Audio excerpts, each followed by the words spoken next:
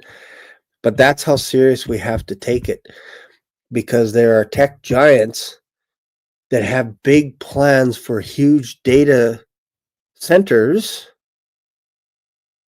that are like equivalent to having cities run on electricity. So you can have one data center the size of like 200 football fields that would cost enough electricity to run an entire city of Texas. It's crazy. Like Dallas or somewhere. Like that's what we're talking about when we're talking about creating data centers. They need more compute.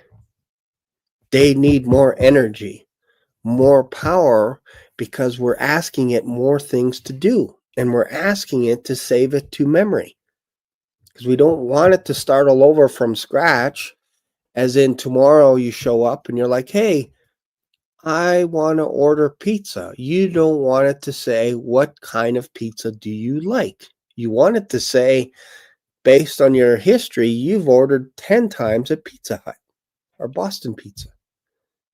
Would you like me to order that for you? That's where we're going. People don't want to go back to zero, as in my AI doesn't know anything about my history. Zero.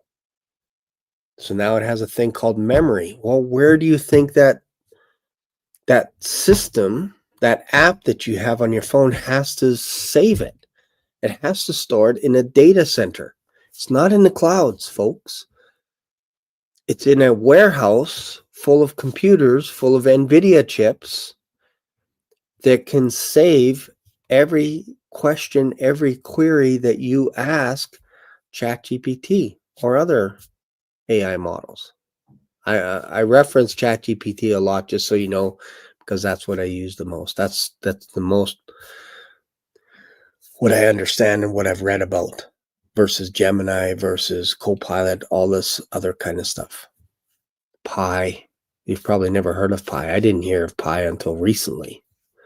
But there's all these other various AI platforms. I mostly focus on ChatGPT because, again, I think I think Sam Altman could very well be your next president of the United States. I think he could be the one that also would usher in the beast system to basically control the whole world, the whole planet, almost overnight. I believe he can build the infrastructure that would introduce the beast, which is we know today as the Antichrist. We just don't know who it is. But I can take a guess as to who I think the Antichrist is. And I think the Antichrist is going to be a blend of a person and artificial intelligence. I think it's going to be a hybrid, a person that to us looks like a normal person because he's got a body, but his brain will be operating like a computer. How do I know this? Well, when you read from the book of Revelation, let's just have a little chat about the book of Revelation, shall we? Because people are going to start thinking that I'm cray-cray if I say that I think the Antichrist could be a man/machine, a bobot. All right, so let's go to Revelation 13. I can go so many ways here, but I want to keep this simple because I don't want to open up a whole bunch of rabbit holes.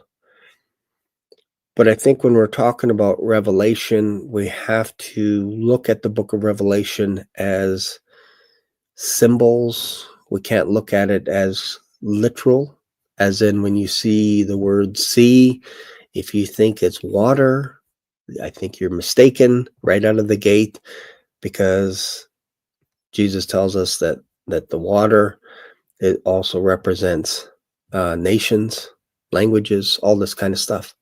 So the beast comes out of the sea. So if you're looking at candlestick, if you think it's an actual candlestick versus a church, spiritually speaking, then I think you're going to have a tough time with the book of Revelation. You have to understand there's symbols. The beast represents the devil. Pretty clear. The beast is not the devil, but he represents the devil. The serpent represents the devil himself. The serpent showed up in the Garden of Eden. So now we got some common denominators here. Whenever we see the dragon, that's the devil. When we see the beast, that's in reference to the Antichrist that controls the world. I think that's pretty straightforward. Beyond that, if you start putting names in and stuff, that's where I think you get into trouble. Like, oh, it's the Antichrist is Donald Trump. The Antichrist is Elon Musk or whatever, Zelensky, whatever. I think that's where we get into trouble. But if you position it like there's a system that has to be in place to take over the whole world so that they can gather all around Israel to take it out, to make it extinct, you need a system. You need a type of system so that everyone on the planet can watch two witnesses get killed, get executed in broad daylight. And you need a system where everybody is able to exchange gifts to each other all around the world at the same time for 3.5 days. You need something for that. And the closest thing to that is artificial intelligence. That's the closest thing that we have right now. Again, if you start leaning on countries going, I think there's a leader from this country because he's from the north, he's from the south, he's from the east, he's from the west. That's him. He's from Turkey. That's him. We miss it because in some of the Sanhedrin writings, the Jews, we're talking 100, 200, 300 AD, were afraid of a people called roof people. I can't remember exactly what chapter, what verse in the Sanhedrin that they were worried about people called roof people, but that's angels. attacking Jerusalem. That's what they were worried about. These are the rabbis worried about this is coming somewhere in the future. They called them roof people.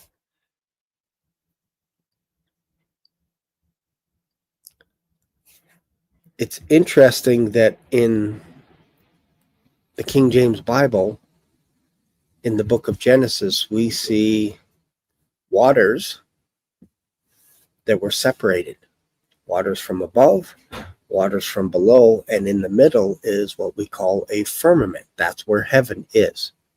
It's where everything else is in there. Planets, stars, sun, moon, all inside heaven. I think most of us, scientists including, will say, yes, we just don't know how to measure it, because God says, if you can measure heaven, I will forget about Israel. If you can count the sand on the sea, that's your inheritance for Abraham. So he says all kinds of stuff. If you can measure the depth of the sea, then I will forget about Israel. And you think, oh, we know how deep the ocean goes. It's like 6.5 miles deep or whatever. It's like, yeah, that's you being shallow right now, because you don't understand the Bible. When the Bible's talking about waters, it's not talking about the ocean. It's not just talking about the ocean. It's talking about waters below the earth and waters above the heaven, where Leviathan hangs out. Leviathans, plural. Leviathans. King James Bible calls them whales in Genesis. We know from the book of Psalms that Leviathans are used to take out men. What? Yeah. It's crazy, right? And we also know that God fed the Israelites in the desert by scraping some of the heads of the Leviathans and using it as manna to feed the children of Israel. It's probably why it stank when they left it for a day or so. It would smell like almost like burning flesh from the heads of Leviathan. And God says he uses Leviathan to come after people, to do his will, to do his bidding. And I believe there's more than one Leviathan out in space, if you will, above heaven. That's where there's more water, just like there's more water below the earth as well, that they're not telling us about. They're like, yeah, it's just little springs here and there. No, there's a lot more water than they're letting us know below the earth. Probably oceans, probably seas. So again, in the book of Revelation, there's a lot of symbolism that the beast comes out of the sea. And eventually there's no more sea, which is interesting. So you got the beast, you have the false prophet that has to put everything into place. And the reason why I say that I believe that the Antichrist is going to be some kind of a hybrid between a real person and someone that perhaps has almost like a Neuralink attached to him, where he's smarter than anyone else on the planet. We can't forget that he's also possessed by the devil himself, just like Judas was possessed by the devil. This is another indication of how powerful this guy is going to be. And he's going to be a willing person that's like, yes, take over me. Just like Judas, basically, I believe he knew what he was doing before he did it. Jesus also told him what he was going to do as well. And we'll talk about Judas another day, another man of perdition, son of perdition. Right, so in Revelation here, stood up on the sand of the sea and saw a beast rise up out of the sea, having 7 heads and 10 horns. 7 heads with the dragon, that also represents a Leviathan. That's just like, if you go back in history, they'll show pictures of 7-headed dragons, all this kind of stuff. That's what we're talking about here. 10 horns, upon his horn 10 crowns, and upon his heads the name of blasphemy. People always think of these 10 horns as countries, as people. I think these are tech giants, these 10 horns that help the beast be able to create a system all over the planet. It could be Apple, it could be Tesla, it could be Microsoft, it could be Alphabet. Google is no longer called Google, it's called Alphabet now. It could be any one of these. It could be Jensen, NVIDIA, I should say. It could be all these giants that are billionaires. Jeff Bezos could be considered a tech giant as well. Like basically everybody buys books now on Amazon, like the majority of people. That's where he makes all his money from, most of it. And they have servers as well, which is interesting. We'll talk about that. They use data to store a lot of their digital books. All right. So again, if you're looking at this and you're trying to pinpoint a particular person or a country, I think this is where we get into trouble when we read the book of Revelation, because it's not so crystal clear. It doesn't say this place. It'll say things like spiritually, this place. And you can kind of pinpoint it always down to Jerusalem for sure. No problem. Sodom, Gomorrah, which is Jerusalem. Spiritually, Sodom, Gomorrah is Jerusalem. So it says that in the book of Revelation. So that gives you a little bit of an idea. Whenever you think of Sodom and Gomorrah, what do you think about? You think about sodomites, homosexuality running rampant. That's why Sodom and Gomorrah got destroyed. Pride. This is all in the Bible. And I think one day the Bible is going to be illegal for us to read. This is why I encourage everyone to have a physical Bible, and I encourage everyone to support organizations that get Bibles into their hand, i.e. Feed My Sheep Today with Bob Barber. I encourage you, go there and Feed My Sheep Today. That organization helps put Bibles in people's hands, because this digital stuff could go the way of the dodo bird. And then people are stuck because they don't have a physical Bible in their hand, and they have to rely on the computer, on the internet, to get them information, or their phone or whatever, and it may not be correct. May not be correct.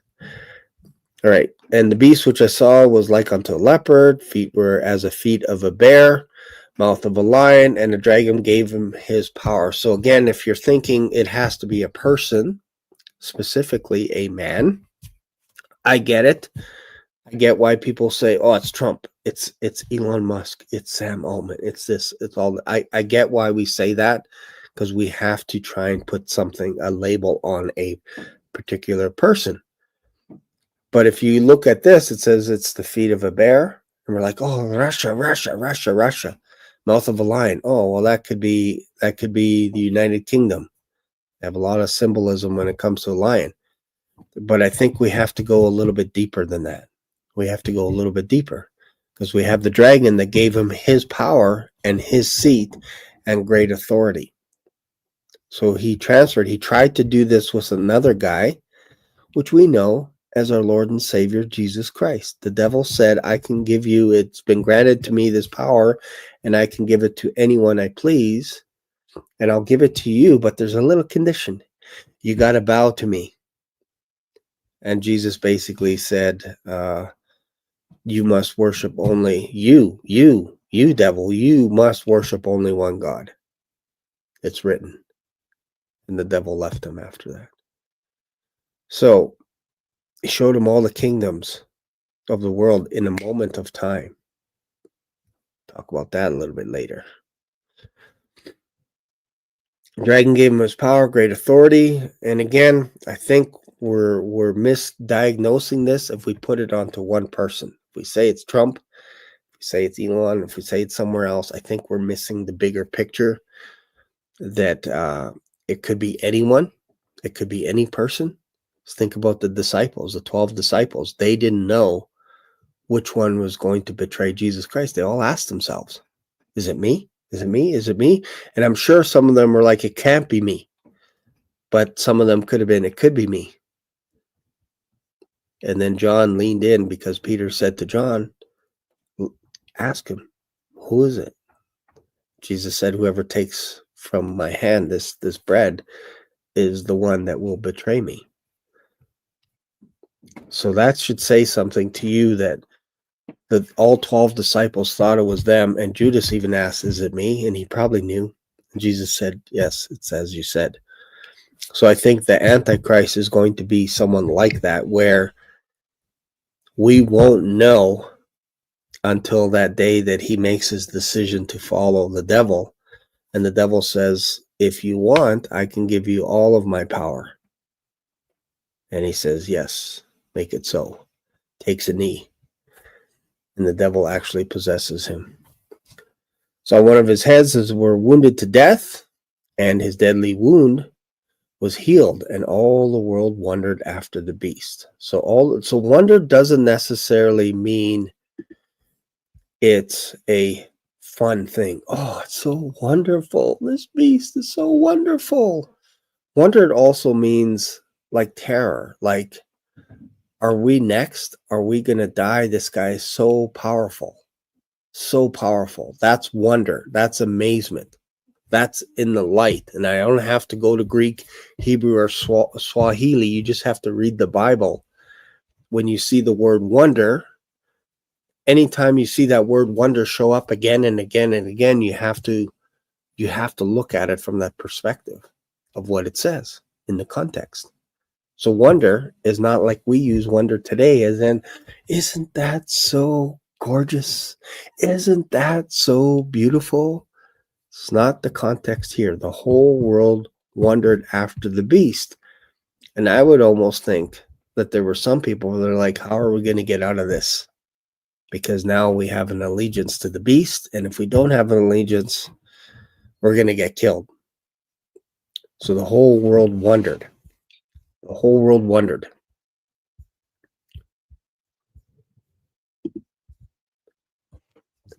They worshiped the dragon, which gave power, and they worshiped the beast, and saying, who is like unto the beast?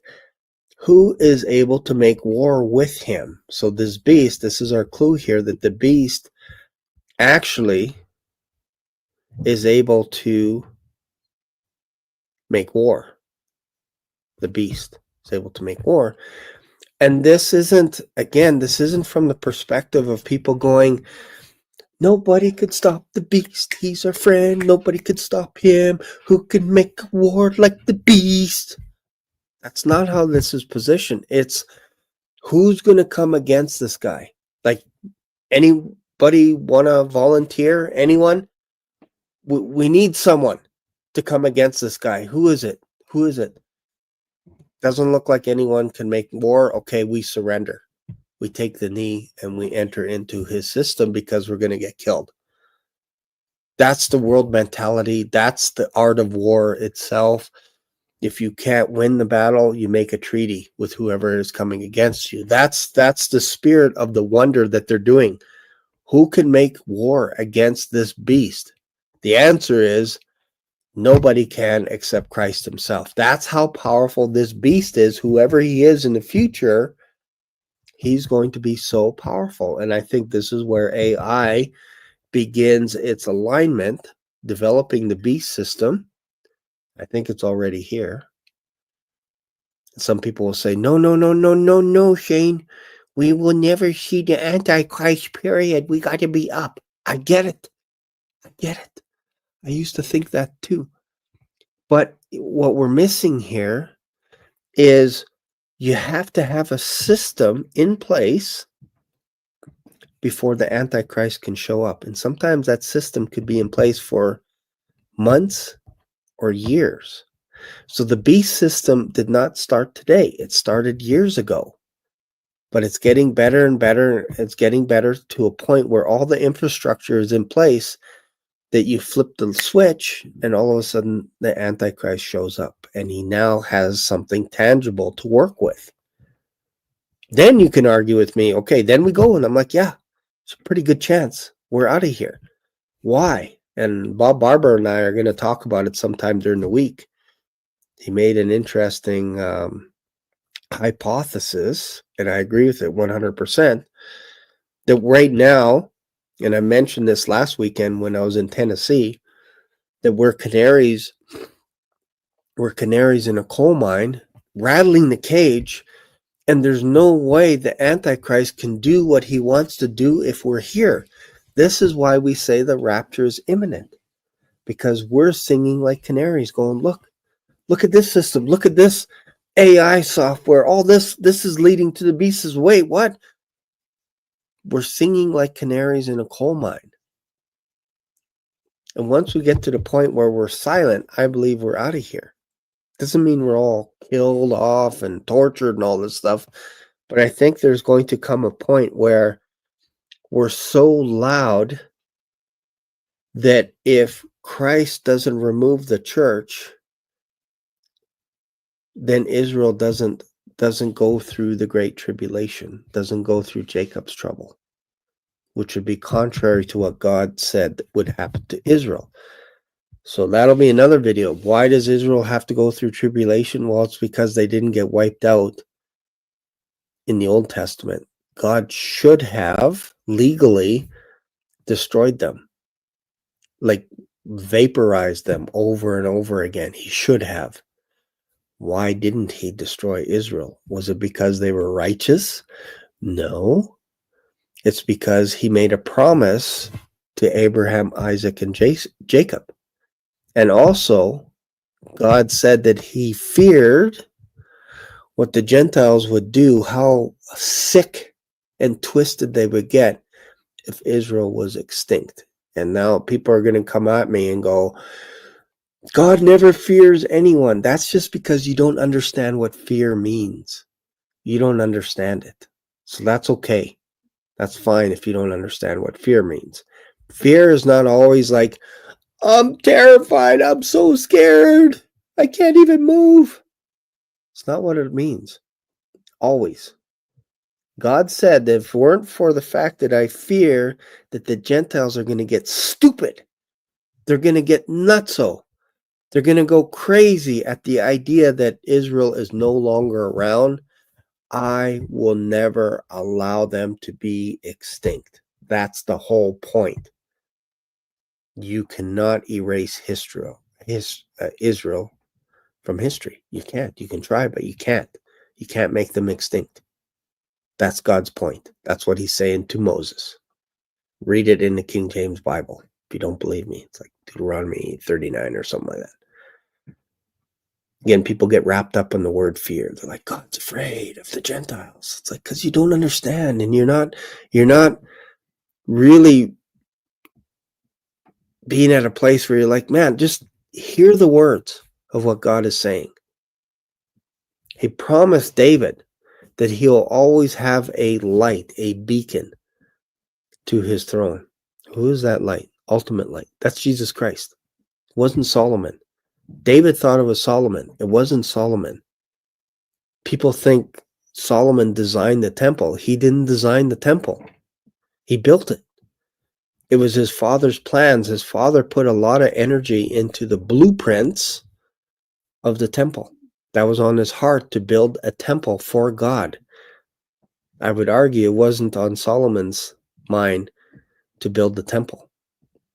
He just did it because his father wanted him to. It's interesting that Solomon took 13 years, I believe, to build his own home. So that tells you a little bit where his heart was at. Built the temple in 7 years, built his own home over a period of 14 years, and all his other stuff. Had many wives, made many treaties. Some of his children were Ammonites, Moabites, Edomites, everything you could name ite. He had a son. Mixing DNA with the world around him, so that the whole world came to Solomon to see his glory. I think in some ways Solomon is an Antichrist type figure. Not the Antichrist, but Antichrist-like, meaning he was okay with the idea of having almost like a one world religion where anybody can worship any god, including Baal, on their own terms.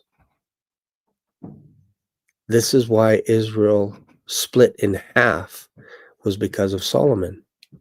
And God said, I'm not going to do it in your day because of the promise I made to King David. So after 40 years of reign, Solomon died, and his son Rehoboam took over as king. And they still had the temple. And another person by the name of Jeroboam was asked to become the king of Israel, literally the first king after the split. So you got the 10 northern tribes, Israel, and then you get the southern tribe, which is Judah. Now, God said that he would leave one tribe to be around and not have it go extinct. But we know that the Benjamites, the Benjaminonians, the Benjamites, they basically were so loyal to the house of Judah that they stuck around with them. And so that the Levites were actually evacuated from Israel, talking about the 10 northern tribes, were evacuated, as in they weren't evacuated. They evacuated themselves, but they were kicked out of the land of Israel. Why? Because they worship one God. So the 10 northern tribes worship multiple gods. This is why archaeologists are having a tough time when they go into Israel today and they're digging up things. They're like, man, it seems like the further down we go, it seems like Israel's worshiping other gods. Yes, because that's what the 10 northern tribes did. And Jeroboam took over the leadership as the first leader of the 10 northern kings, and he was from the tribe of Ephraim, which is the son of Joseph. Remember him? Remember the story from Egypt? From Genesis in Egypt? Joseph had two sons, Ephraim and Manasseh. Manasseh was the first, then Ephraim became the first. A little bit of a switcheroni. And so whenever you hear the word Ephraim, when it comes to the prophets in the Old Testament, they're talking about corporate Israel. They're talking about the 10 northern tribes. Whenever you hear Judah, obviously it's the southern tribe, which is where King David came out of, Solomon, Jeroboam, etc. And when you read in Kings, which I just finished reading 2 Kings, all the kings in the 10 northern tribes are evil and did wicked things, like horrible stuff, even worse than Jeroboam, like as bad or worse. Actually, Jeroboam was the template of how bad it was. And just like David is the template, like God would always say about the southern kings that this guy was good, although his heart wasn't quite like David, but he was pretty good, did a lot of good things. And in Israel, it's like these guys were as bad or almost as bad as Jeroboam. So again, if you go back to the Old Testament, you hear Israel, it may not necessarily be the southern tribes. So you have to be careful when we're tossing around Israel, when we're in the Old Testament. There's corporate Israel. There's also Ephraim that talks about the 10 northern tribes. It also talks about the lost tribes, also means those that don't know Christ. All that, like there's so many layers of symbolism, it's not even funny. And isn't it interesting that Israel today, they call themselves Israel, living around Jerusalem and surrounding area. It's interesting that they take on that name, not the tribe of Judah. I find that fascinating. And they don't believe in Jesus Christ as their Lord and Savior, corporately, nationally speaking, which to me means that they are the lost tribes of Israel. They're the tribes that don't know themselves. Joseph doesn't know himself. God says, but I know who he is.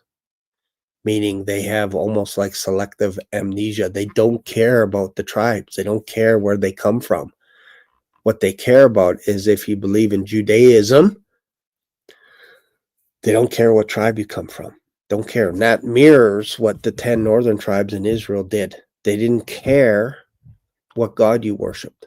And I would argue corporate Israel doesn't care either what God you worship. Instead, they care more about what if you're born in Israel, and they care that you practice Judaism. That's kind of that criteria. If you live in the United States of America and you want to be an Israelite, They don't call it Israelite, by the way. They call them Israelis. If you want to be an Israeli, you have to forfeit your citizenship from the United States of America. You can't be a dual citizen in Israel. You can't. You're not allowed. You have to give it up. In America, you can. So can you in Canada. And as far as I know, I think they're the only two nations that allow for that. You can have someone born in Canada and become a dual citizen at the time of your birth. Same thing in the United States of America. We lived in the States. My wife was pregnant with our oldest daughter, and the doctor said, hey, you know, if she's born here, she could be a U.S. citizen. But we had to come back. So it's unique to United States of America and Canada, but it's not like that in Israel. You have to forfeit your passport, basically, and become totally immersed, and really you have to live there in Israel.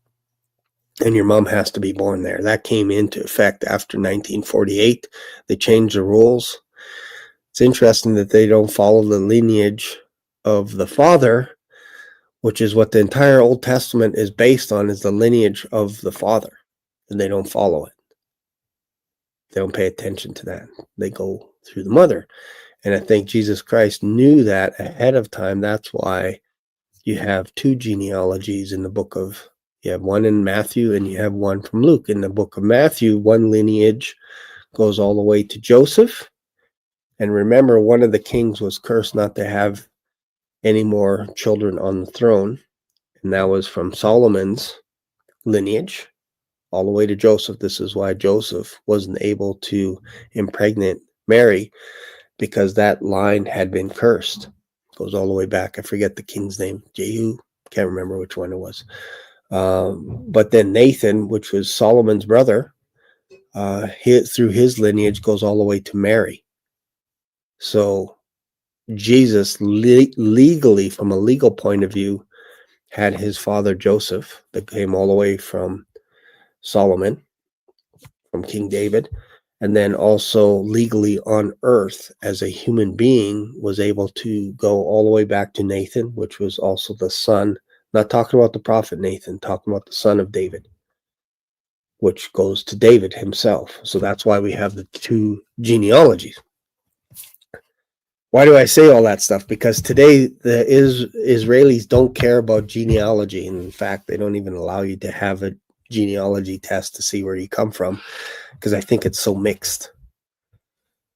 I think we get ourselves into trouble if we think this person has to come from this tribe or this place or whatever and all this, because it's so mixed. It's so mixed that they don't even know. Imagine 2,000 years of diaspora mixing it up. And in fact, in the book of Judges, they were already taking wives as they saw fit. Could be from Moab, could be from Ammon, could be the Amorites, could be the Hittites, whatever. Solomon, I believe, had some Hittite in him. Why? Because I think Bathsheba came from the tribe of, from the nationality of the Hittites. Why? She was married to, what's the guy's name? It just totally, her husband, Uriah the Hittite. He was a Hittite. He was one of the nations that was supposed to be destroyed in Canaan, in the land of Canaan, when Joshua led all the troops. But they didn't wipe the Hittites out. They made peace treaties with all these various tribes. Anyone had peace, they would make peace and not wipe them out. They had a problem with that, even in Judges. So in Joshua, they didn't conquer everything. In Judges, they didn't conquer everything. So they were always mixed. The DNA was always mixed. Joseph's children are half Egyptian. Ephraim and Manasseh have an Egyptian mother. So you can't tell me that they're a pure race today when they don't keep track of their genealogy. It's very difficult to do that. So now they lean more on, you have to believe in Judaism and you have to be born here to become an Israeli. And you don't have to recognize Jesus Christ. as your personal Lord and Savior. And for sure, they do not recognize a king, which is interesting, right? Because when Jesus was getting tried, they said, we have no king. Caesar's our king. We have no king. And when Samuel was alive, they're like, we need a king. Look at the Edomites. They have a king. We need a king. And the Edomites are basically descended from Esau, which is the twin brother of Jacob. And they had kings. They had dukes, all this kind of stuff. And Israel was like, man, we need a king. And God said, they're not rejecting you. They're rejecting me. And then in Jesus' day, they rejected him personally. So this is, I think there's some spiritual thing going on with Israel today that they don't want a king. They do not want a king. And very similar to the United States of America. Isn't it interesting that you guys don't want a king? We don't want a king either for different reasons, but we're kind of under a king, under a king's thumb right now. King Charles. But the point is, you guys were founded on the idea of not having a king, almost anti-king, I would suggest. That's kind of your foundation. So why am I spending more time on this? It's because I wanted to show you this verse. Sometimes I go on little side trails, but hopefully it all comes together at the end of the day. Worship the dragon, which gave power, and there was unto him a mouth speaking great things, and blasphemy and power was given unto him to continue 42 months. And he opened his mouth in blasphemy against God, to blaspheme his name and his tabernacle and them that dwell in heaven. So this again tells us, tells you, tells me that there are people living in heaven, because you don't dwell in heaven unless you live there, unless you inhabit heaven.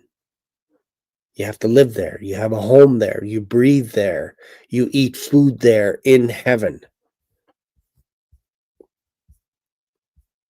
This is why I believe the rapture has to take place before this Antichrist shows up.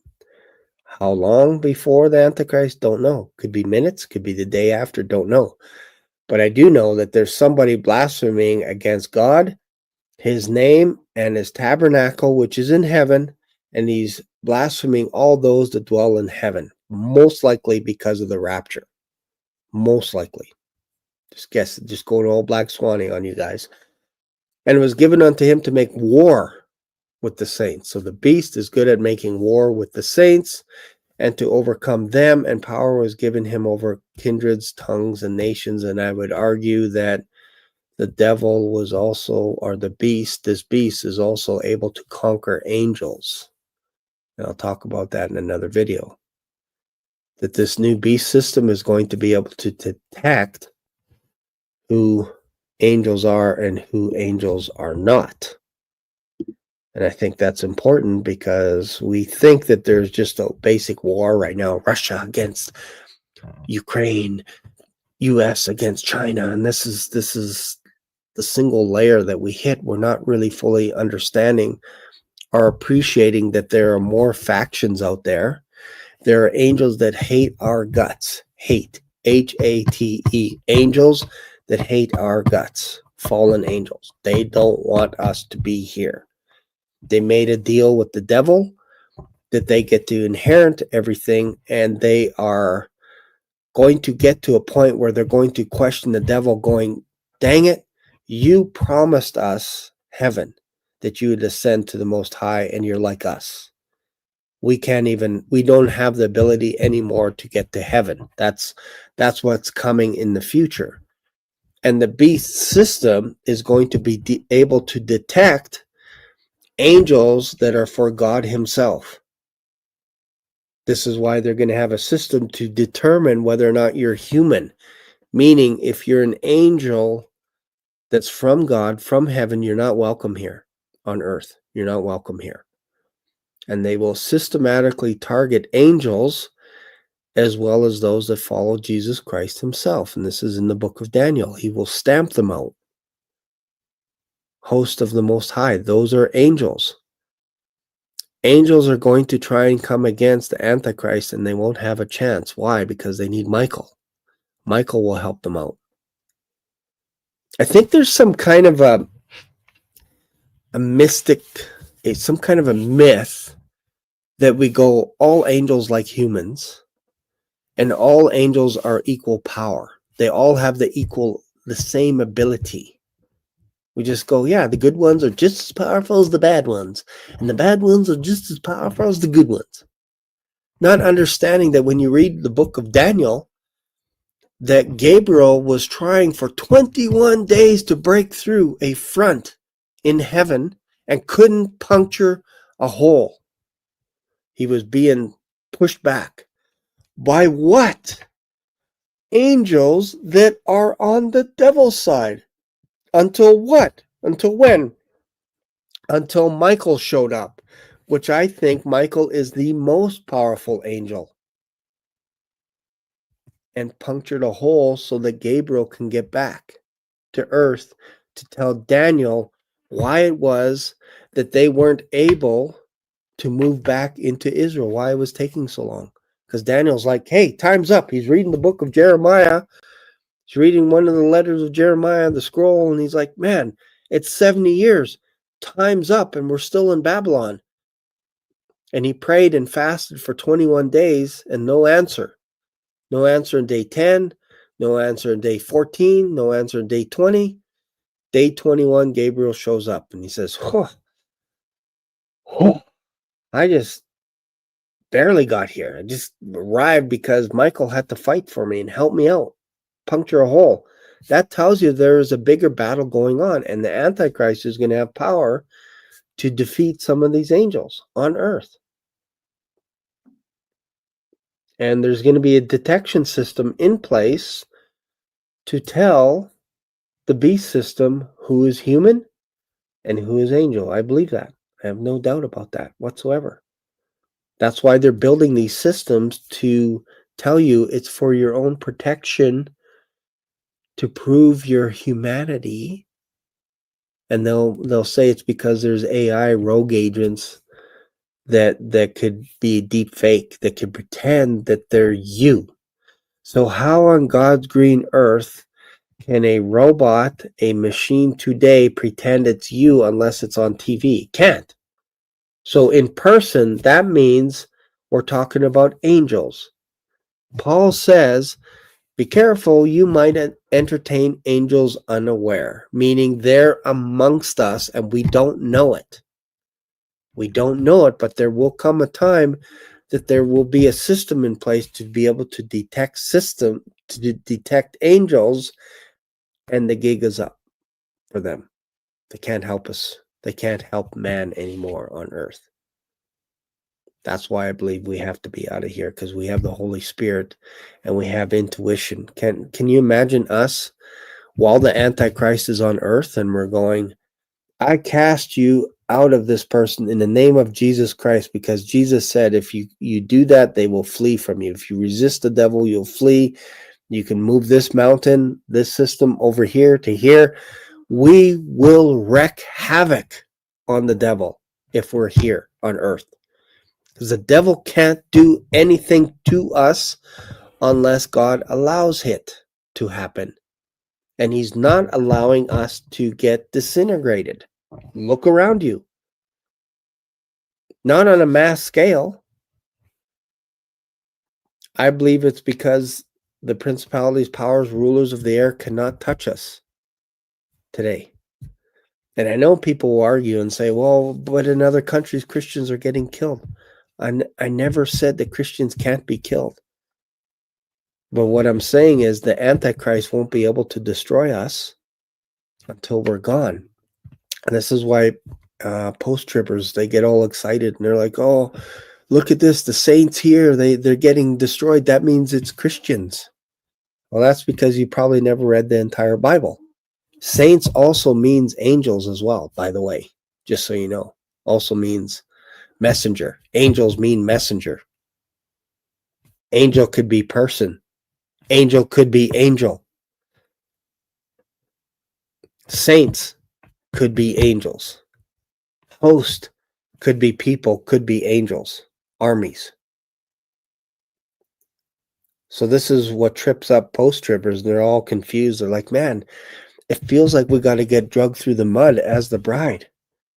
And then the Lord comes, but it's like, well, you're not reading the whole Bible, because when the Lord comes, he has his army behind him already. Already has an army. So the post-trib thing kind of falls apart, because what's happening there is Christ is coming with his whole army, and everybody panics. They cry to the mountains. Why are they crying to the mountains? Well, the mountains, interesting enough, have databases.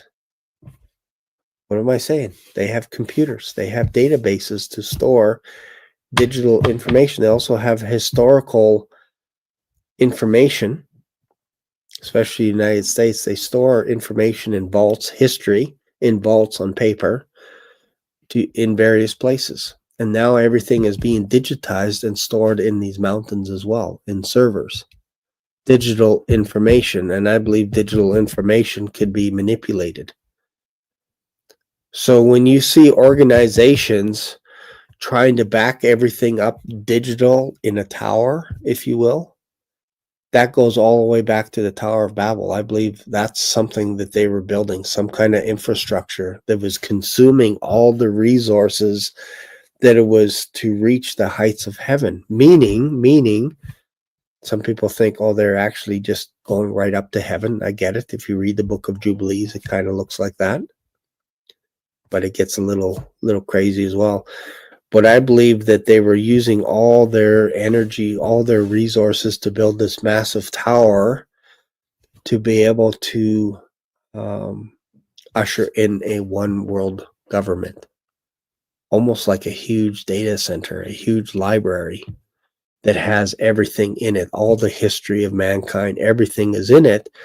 And it's a continual cycle of building and building and getting bigger and bigger and bigger. And you consume the land around you and you never leave.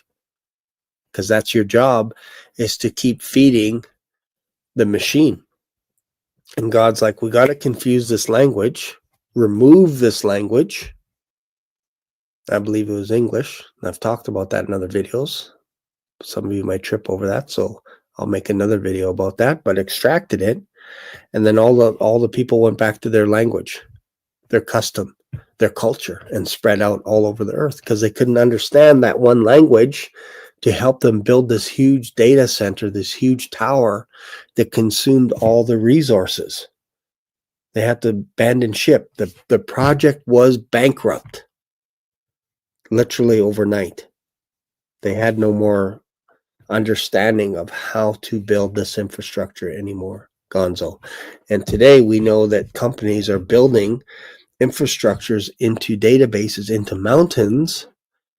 And we know in the book of Revelation that people cry out, they say, mountains, hide us. I know I've talked about time travel. I don't want to blow people's mind right now, but I think there's something going on with time travel, that some of these actors, some of these people are trying to get lost in history in order to survive the wrath of God that is coming to the earth, meaning they go back in time.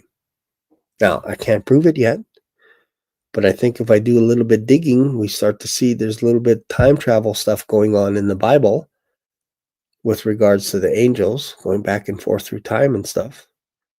But it's interesting that people cry out, hide us in these mountains that can consume, or that have history in them. So it's almost like hide us in history. Hide us, rocks, fall on us. If you can't hide us in history, fall on us, kill us, hide us from the wrath of the Lamb to come. That's what they're crying out. They're crying out to these mountains to save them. It's interesting that AI is being built into mountains. We call it today compute. You need a massive amount of compute in order to make these things eventually almost sentient. And there's going to be a world where it's pre-AGI and post-AGI. Post-AGI is when the system is in place. Pre-AGI, I believe, is where we are right now today. We're very close to being there. But Sam Altman and company.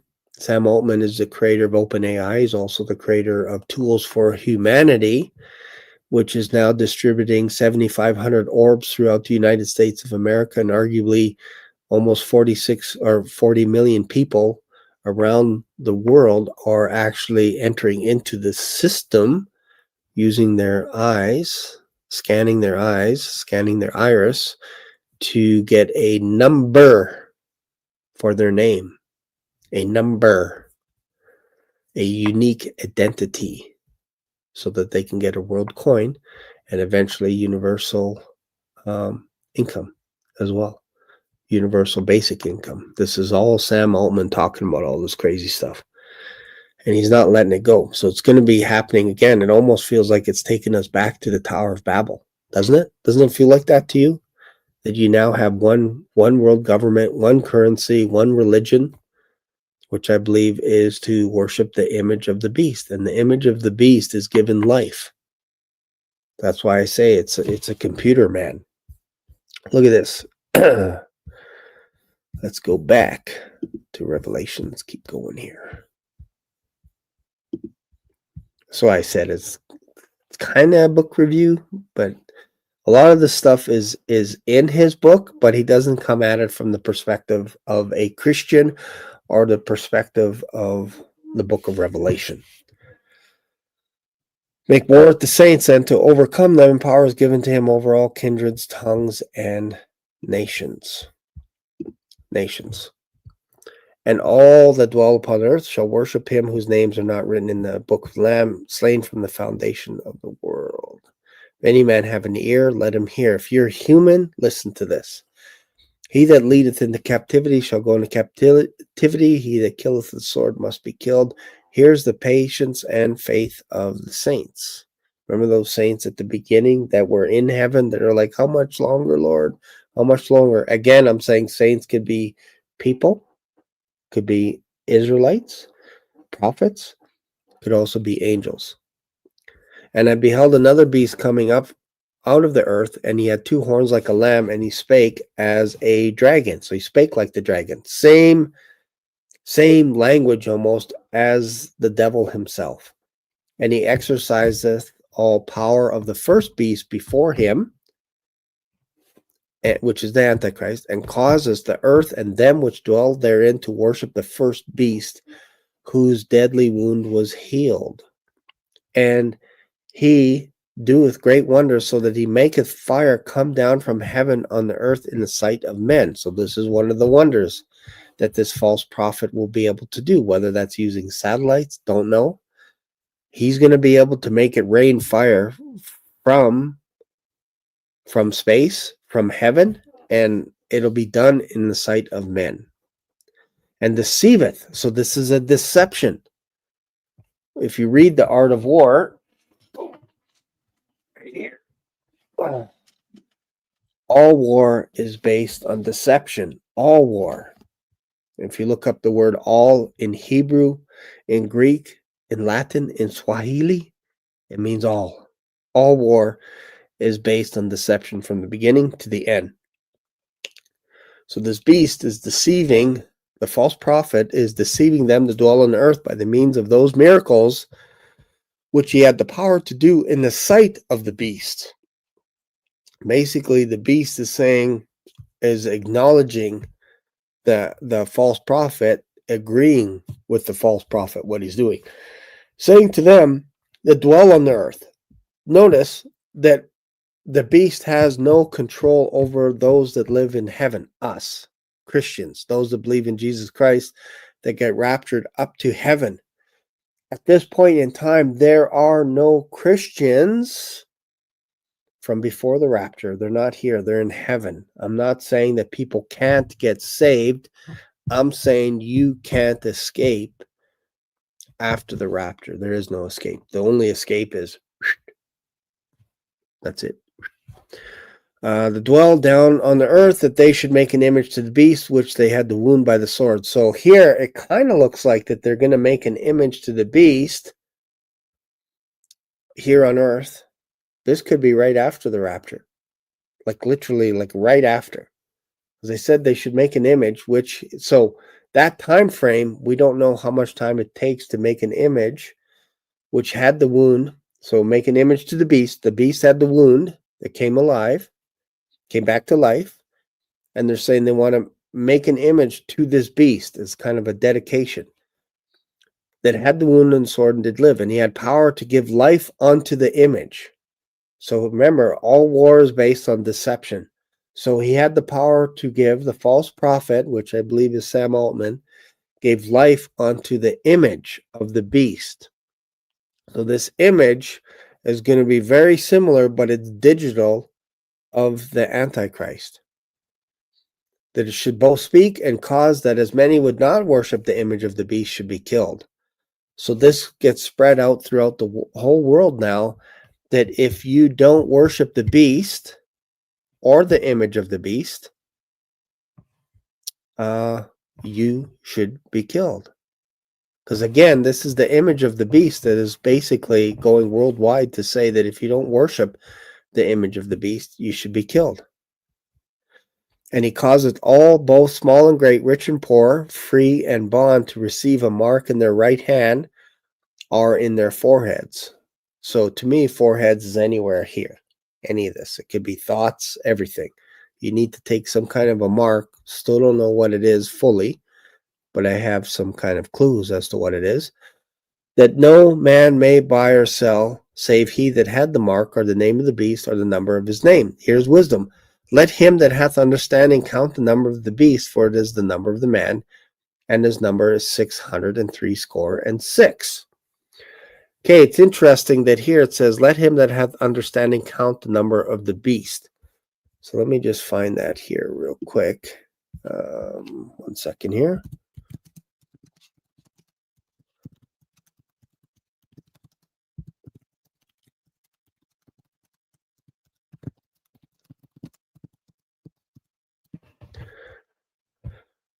Let's see if I can find it here. All right, so let's see. All right. Okay, so I'm using ChatGPT here, so take this with a grain of salt. But I think this will make more sense instead of me doing a search forever and ever and ever. All right, so let's go to here. So this is, I said, show me an English version of the number of the beast. Absolutely. Here's a side-by-side Latin plus English text of Revelation 18, taken from the Latin Vulgate and the King James Version, so you can see the phrasing. So Revelation 13:18. Do you guys see this? Yes. Okay. Let me see. Can I make it a little bit bigger? I don't know if I can. No, I can't. Can I? No. Yes. Yes. Okay, good. All right. So Revelation 13:18, hic sapenia test qui habet intellectum computit numerum besti numerus enum homonis est et numerus est sexta sex. So, hey, I'm like Wesley Huff now. I can speak Latin all of a sudden. Isn't that amazing? Revelation 13:18, the King James Version. Here's wisdom. Let him that hath understanding count the number of the beast, for it is the number of man, and his number is 666. So if we go Latin word for word, hic sapania est, it means here's wisdom. That's the literal meaning. Modern is insight, intelligence. Qui habitat intellectuum, he who has understanding, is the literal meaning. Modern cognate idea is intellect, mind. Computet numerum besti. Let him compute the number of the beast. And I just said they are relying today on compute. You'll hear this anytime you watch an interview with Sam Altman, Bill Gates, Zuckerberg, all these guys, they're all saying the same thing. We need more compute. Interesting, right? And it's in English, compute. Let him compute the number of the beast. This is the same root as the word computer. Calculate. Numerus enum hominis est, for it is the number of a man. That is his name. This number is his name. It's a human number system. Sexenti, sexagita, 666. All right. And it goes on with Greek and all kinds of stuff. All right. So the reason why I say this is it is a person that is reliant heavily on compute. That's the beast. That's the image of the beast will be reliant on compute, will be reliant a computer man. There's no other way to say it. It's a computer man. It's an AI system that is sentient. That's what we're talking about here. And they've been telling us this for the past 2,000 years that this is coming down the pipes. So back to the beginning, I said, what will happen when we build something smarter than you? That's the worry. That's in the book. If anyone builds it, everyone dies. It will hunt you down. That's what's the problem. The problem is if you build something smarter than you, it'll hunt you down. So it will not happen with machines, red eyes hunting us down one by one so we can make a movie where the humans win in the end. So this is not what we're talking about. Yes, said like this is what we think right away. It's going to hunt you down, but it's going to do it differently. It's not going to do it the way that we think it will do it. Because again, in science normally gives us unlimited time, unlimited resources, unlimited tries. Just think of evolution. They always say we come from monkeys or from something like that. And they say, you know what? If you give it billions of years of time, this is how it happens. So science, which I don't think it's true science, has to stretch it out to make it more believable. They have to stretch time out. They have to say things like with unlimited resources, with unlimited amounts of time, money, energy, we can make this happen. But they don't always tell you how or what's happening after that. But this is how we write movies in Hollywood. We always say there's a hero at the end of the movie. And if you exclude Jesus Christ as coming down, it will end badly. It will end badly for mankind. But Jesus said that if he didn't come back, all mankind will be wiped out. And this is why secular people are writing books like this. They're like, man, this looks like the end because they don't have Christ. They don't have Christ. And this isn't some fictitious tale where we're just saying, okay, Jesus Christ is going to come and save us and all this. This is Jesus Christ himself saying that unless he comes back, no man will be saved. So again, science gives us unlimited time, resources, tries. But AGI, you have to consider, may not allow for that. It just may not.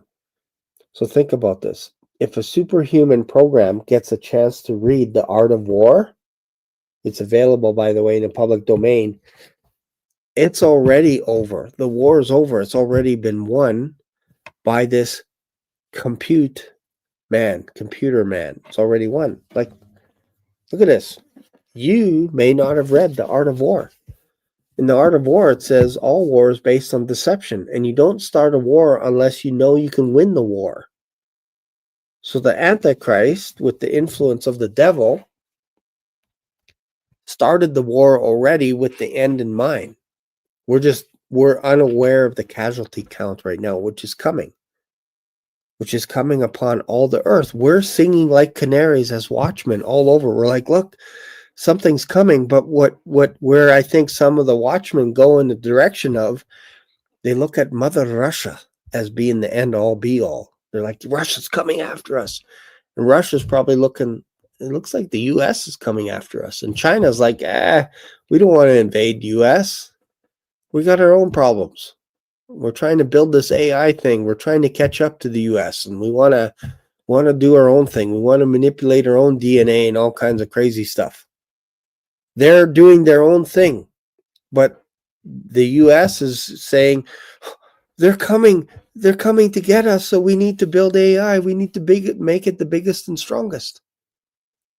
So they're using that as leverage for you to buy in and say, oh yeah, that kind of makes sense. We need to make AI intertwined with everything we do with regards to the military, with regards to banking, finance. I just heard a little while ago that remember I did a video on the Beast, Mr. Beast on YouTube, who became the first billionaire on YouTube.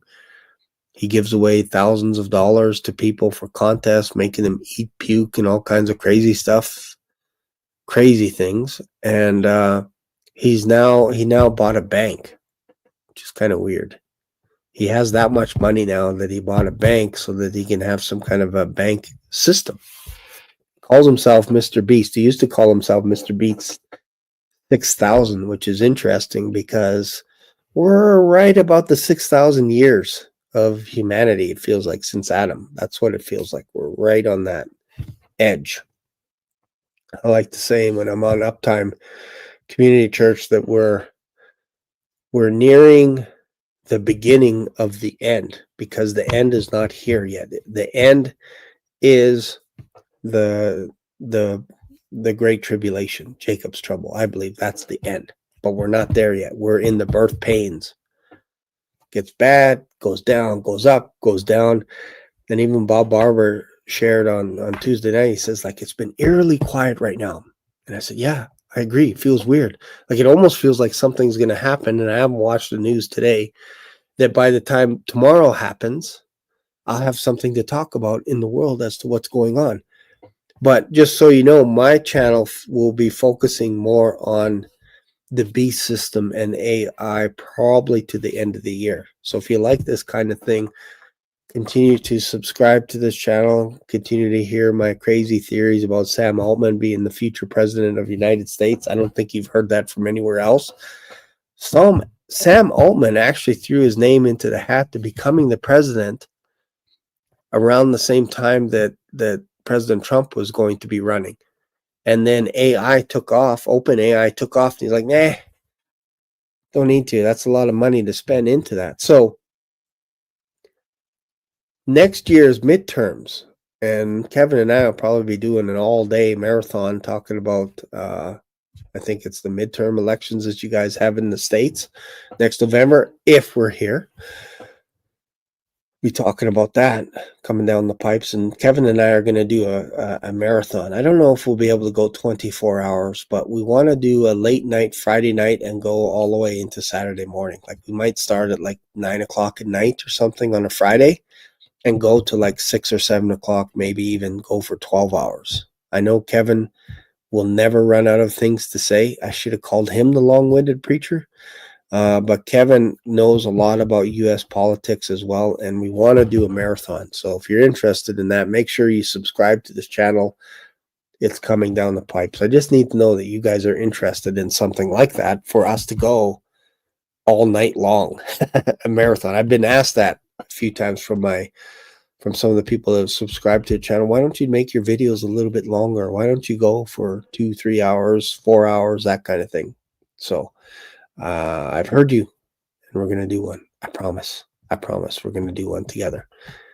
I don't know what the topic will be, but I think you can cover just about everything under the sun in less than 24 hours with Kevin and I.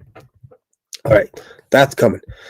So where's that going? Oh, Sam Altman. Yeah, I wouldn't be surprised if he throws his name into the hat of becoming the president of the United States after people ask him to become the president. I don't think he's going to be like, oh, I'll do it. I think he'll be from the perspective of, hey guys, during the midterm elections, there was a huge voter fraud because of deep fake and all this kind of stuff because of my company, OpenAI, Tools of Humanity. But I'm here to help you guys. Like, I don't want to be the president. And they're like, be the president. He's like, no, I don't want to be the president. Okay. You twisted my arm.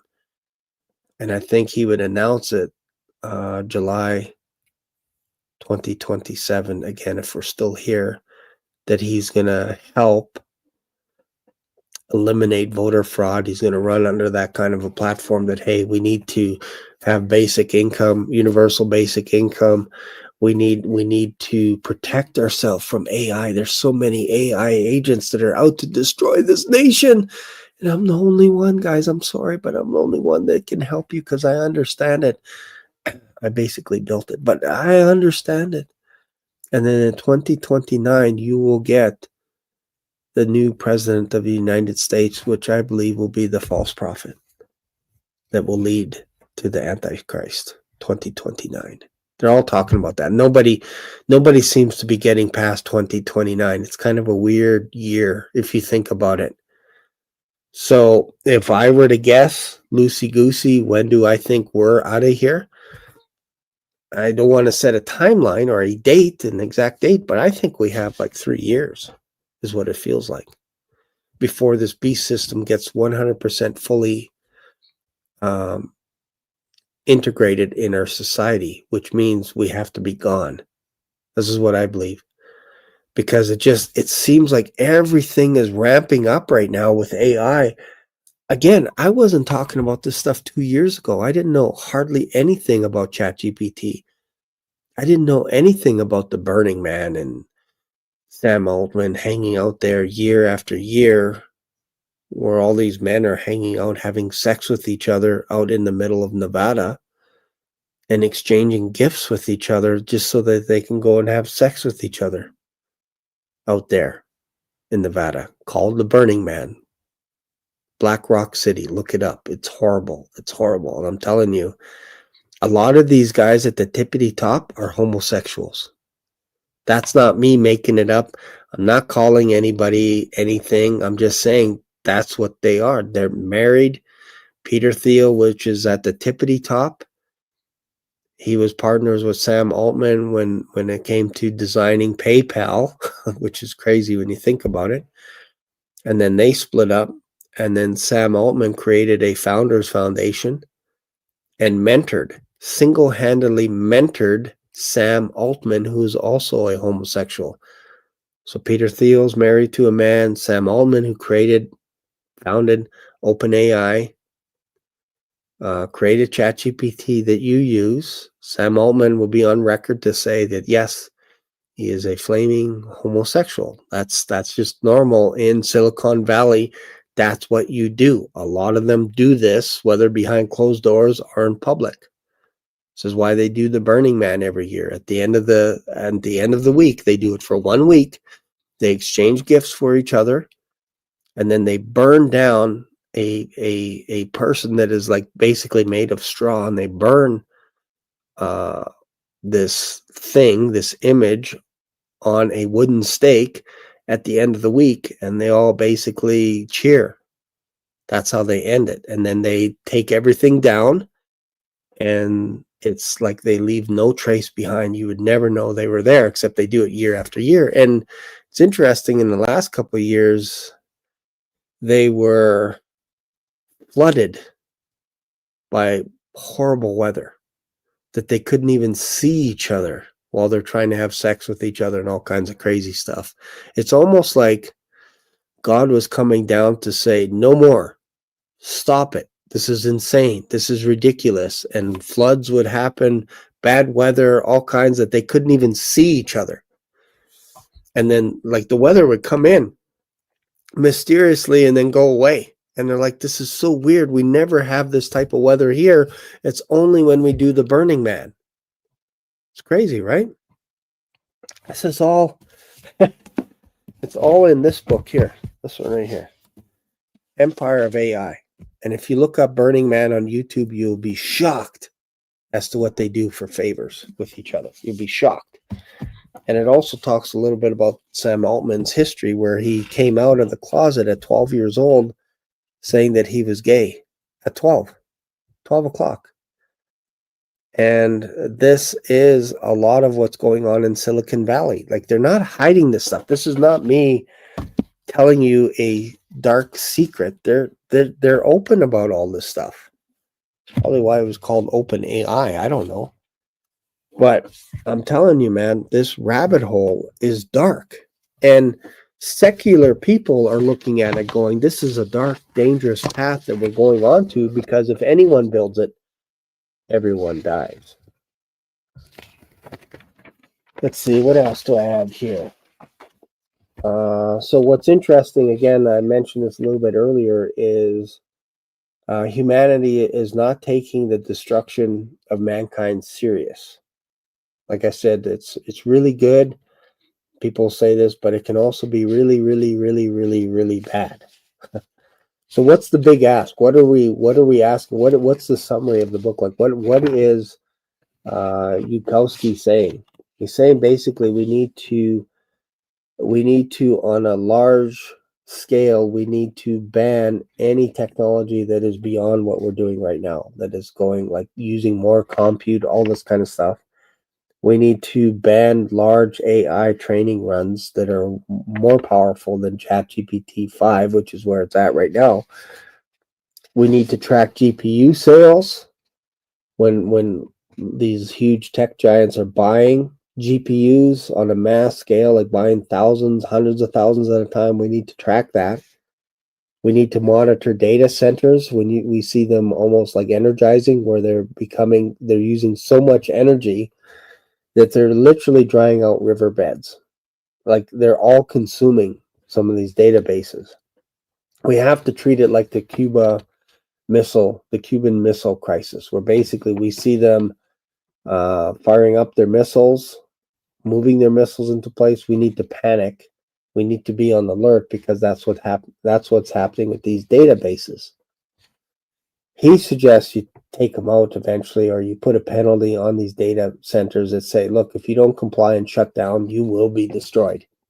You'll be destroyed. So that's almost where we're at right now. So if you read the book, If Anyone Builds It, Everyone Dies, Yudkowsky is talking about if we build a super intelligent computer smarter than man, we all die. That's what he's saying. So some people might say it kind of sounds like, Shane, if we build a computer, a superhuman computer smarter than us, that we all die. Yes, that's what he's saying. Yes. So imagine playing chess. Like people will say, well, when is this going to happen? All this stuff. I say, well, imagine playing chess, and this is in his book as well, but you're playing chess against a program that's called Fishstock. This is a computer program that beats any person on the planet to chess. Now, I can't predict when that person is going to lose at chess when they sit down at the board to play. I can't say, oh, I know on move 14 you're going to lose. But with 100% accuracy, I could say that person is going to lose. Just like I would lose playing chess. Pretty much anyone. I'd say unless it's a kid that's never seen a chessboard in his life, I will pretty much lose playing chess, especially to a computer. So that's what we're talking about here is we can't predict when. Again, if it wasn't for the grace of Jesus Christ, the restrainer right now, I think we would be done. We would be cooked. But I can't tell you when man will get extinct because, again, according to the Bible, Jesus says he comes back just before that happens. But it's going to get really bad. I just don't know when. I just know it will. And this, again, lines up with the book of Revelation when you see one disaster after another and people are like raising their fists because they're being pancaked by 75 to 100-pound hailstones. They're mad at God. They're mad at him. They cry out to these mountains, probably that have all the computer resources, databases, to save them. Interesting, right? What else do we have here? So he said also, normally, whenever you make a peace deal, a peace treaty, you have to back it up by force. So it's interesting, again, in Revelation, I read, who can make war like the beast? It's not a cry of admiration. It's a desperate plea for surrender, basically. Saying if we can't beat this beast, we have to join it or surrender. Again, many people, including Yudkowsky, will say the genie is never going to go back into the bottle. It's never going back. You open up that bottle, the genie has been let out. He's not going back in. What else do we have here? Lots of notes, but this is something interesting that I want to share, and then maybe I'll wrap up in a little bit. But hasn't this been fun so far? I wanted to talk about people that are trying to digitize history. I think there are bad actors out there that are pretending that they're doing it for our benefit, meaning they could destroy the paper because they say with 100% belief that the digital realm is going to be foolproof, that you will not be able to fool AI with history. This is why we're continually uploading all of our history, all of our books, all of our knowledge into the digital realm, because we're worried that one day our history books, our written books, could be destroyed. So they're doing this now. They're uploading digital books at a mass scale. This is why they need huge data centers in mountains to be able to have this. This is what's going on right now. And we've had hints of this in movies, specifically The Time Machine, which is a great movie, by the way. I might watch it again. That man basically allowed AI to memorize all the books. And then now we go to AI to ask us questions even about the Bible. This is coming, folks. This is not far away. And there are actors, I call them actors, they're really imposters. They're people that pretend that they are Christians. They call themselves Christians, but they are not. They're Mormons. They're other people. A Mormon to me is not a Christian. Sorry, not a Christian. Why? Because they believe so many crazy things, including that Jesus Christ was a created being and a brother of Satan himself. So for that, I'm out. You call yourself a Christian if you're a Mormon. You're not a Mormon. You're not a Christian if you're a Mormon. It's not how it works. You have to believe that Jesus Christ always existed. Always. He's not created by God. He's equal with God the Father. He's God the Son. And we also have God the Holy Spirit. Not created. And we're not designed to populate planets. That's not what we're doing. That's what Mormons believe. When you dig deep, they believe in praying to angels. They believe in asking angels for help. That's all they do is pray. They go into these rooms in these temples. I know because I went to a temple. I had a tour of one of the biggest temples in Western Canada. It's not far. It's actually just above my church. And I went into the temple. And I said, when does this temple operate? On Sunday? They're like, no, it doesn't operate on Sunday. They don't have their temple. And they have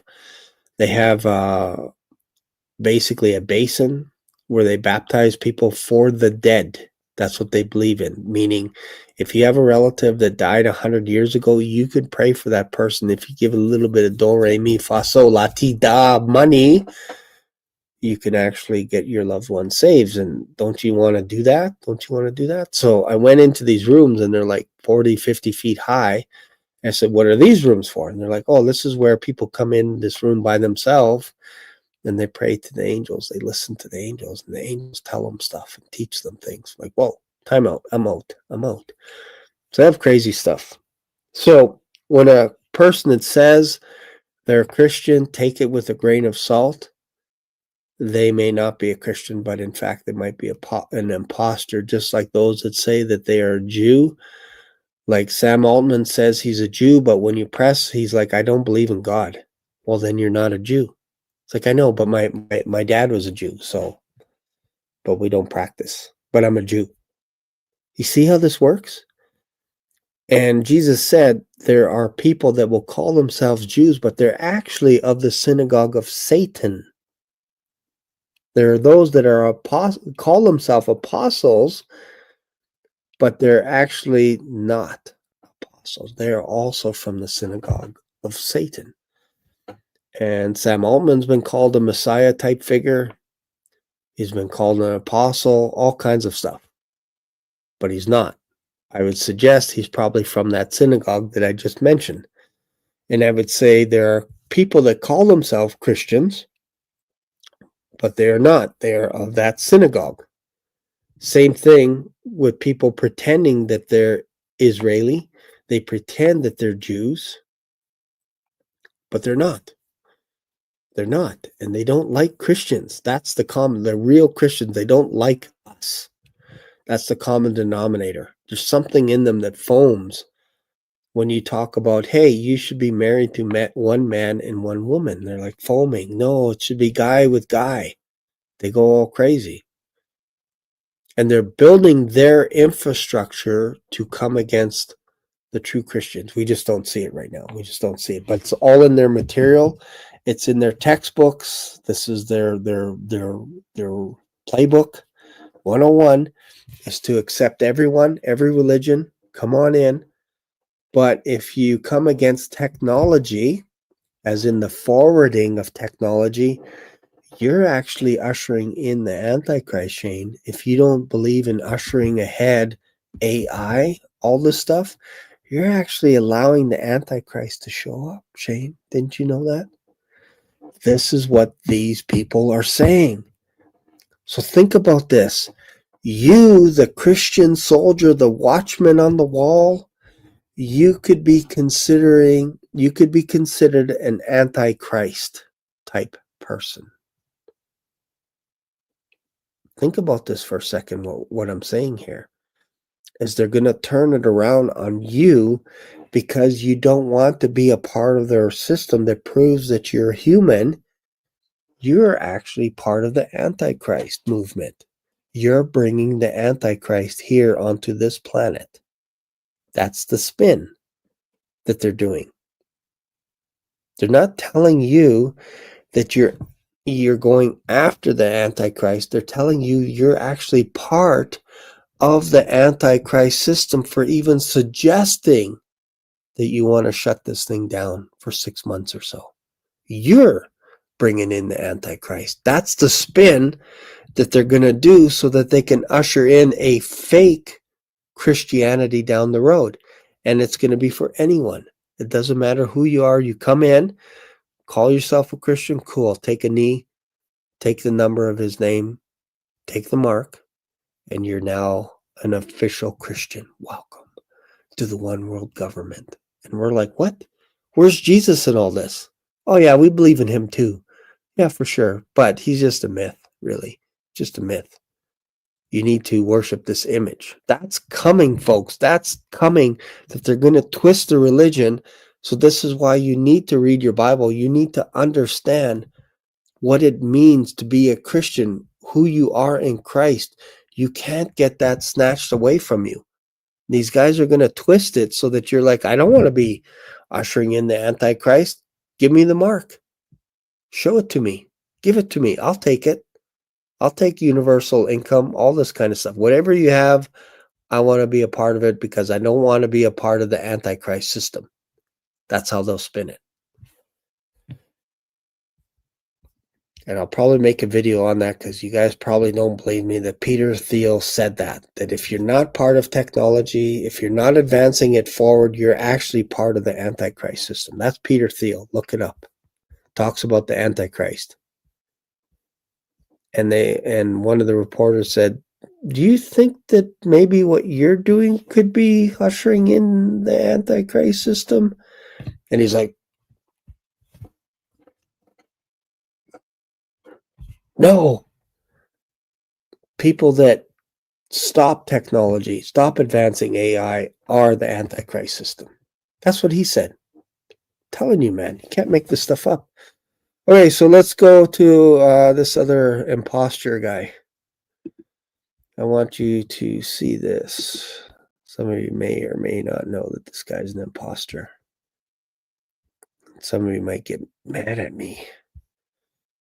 But that's okay. That's why we're here for, right? We're not here to get you guys mad at me, but to get a little bit more clear understanding as to what's going on around us. All right, so this gentleman is Glenn Beck. He is not a Christian, by the way. He is not. Can I say that again? He is not a Christian. He is a Mormon. He is a Mormon. So Let's just go to let's just watch what he's up to here. He's creating a software program called AI George, and this is horrifying. So let's just watch. This came out 10 days ago. Let's just play it. Last year plus, I have been working on building something the world has never seen before. I want to talk about a video that Glenn Beck put out a couple of days ago, in which, as you just heard, he talks about something that So this video, just so I can give credit to this guy, I'd love to have this guy on my channel. His name is Antichrist45, Brother Paul's channel. So that's what it's called. That's where I found this video from. So if you can, go to his channel, check him out, whatever. He's got some crazy stuff. All right. Anyways, let's play. the world has never seen before. And I'm going to play a couple of excerpts from the video, but I will also put a link down below pinned to the top of the comments of the full video in case you'd like to watch that. But the reason I'm showing it is because there is something very creepy about what he's talking about. So let's get into his video. For nearly 2 decades, I have been collecting the physical evidence of America's soul, the documents, the letters, the artifacts that tell the true story of who we are. But with the help of David Barton and wall builders. So I'm going to stop it there for a moment. You heard him just refer to David Barton and wall builders. And by the way, I'm reading some of the comments while I'm watching this video, but people in Sam Altman's inner circle are saying that he is a prophet of our times. That's what I'm saying. I'm not saying they're saying that he is Paul or anything like that. I'm saying that they're treating him like a prophet of the future, that he is going to bring world peace. They're saying it. Do you ask me who? People like Bill Gates, people like what's his name? Peter Thiel, his mentor. Anybody that's in his immediate circle working for him are treating him like this, saying that he could read the future like no one else. And when you look at him and he looks at you in his 5'8" frame and his green eyes, you can't help but see the sincerity in him to help humanity, to help mankind. So don't get mad at me for saying that people are saying that. I'm not saying he's a prophet. I'm telling you things that people have said based on what I've read. And if you read what I read, you would agree with me that this is what people are saying. They are treating Sam Altman as a Messiah. And then you get mad at me and say, you said he's a Messiah. I'm telling you, it's in these books. That's how they're treating him, that he has the answer to save the world. All right, let's go back to this video.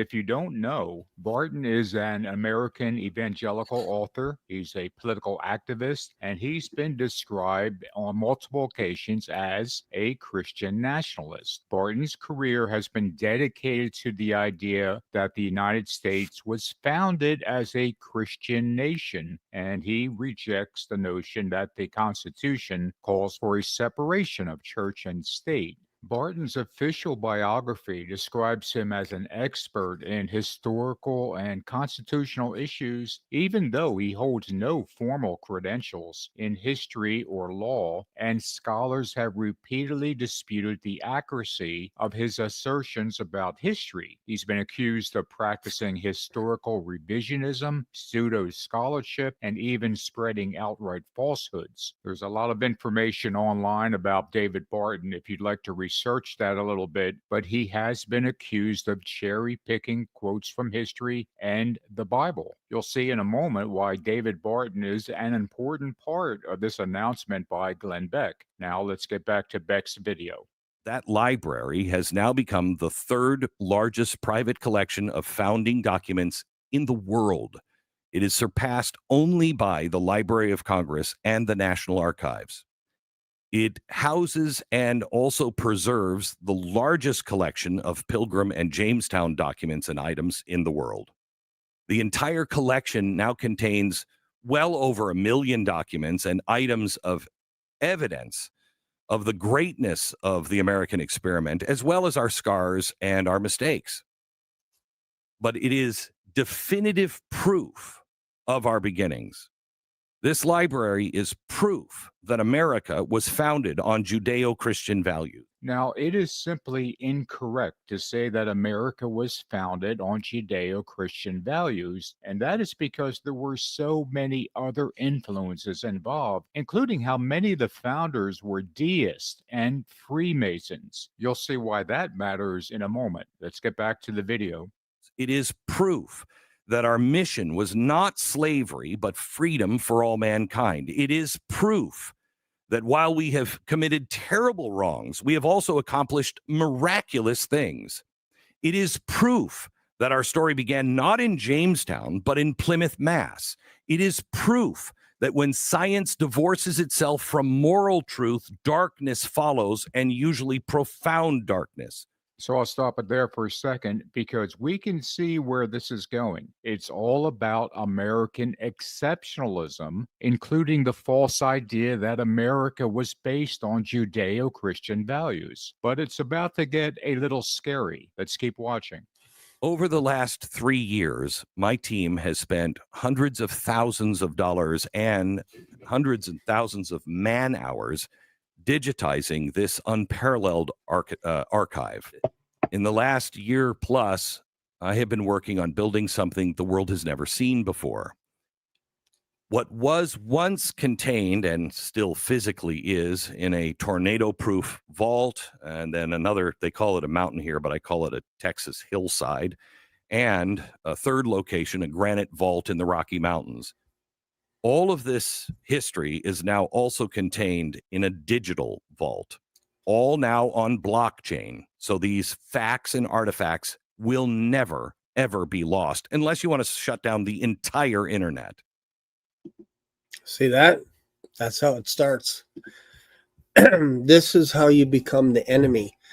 If you don't want history to be digitized, and if you want the internet to shut down, well, you're just destroying humanity. Like you're almost like an antichrist. Like I don't understand why you would do that. And this is going to be the narrative that's going to be pushed over the next year. And this is me being all black swanny, that they're going to push this into 2026 again, if we're here still, that you're the enemy if you don't accept the terms of the latest updates, the latest release of any type of software coming down the pipes.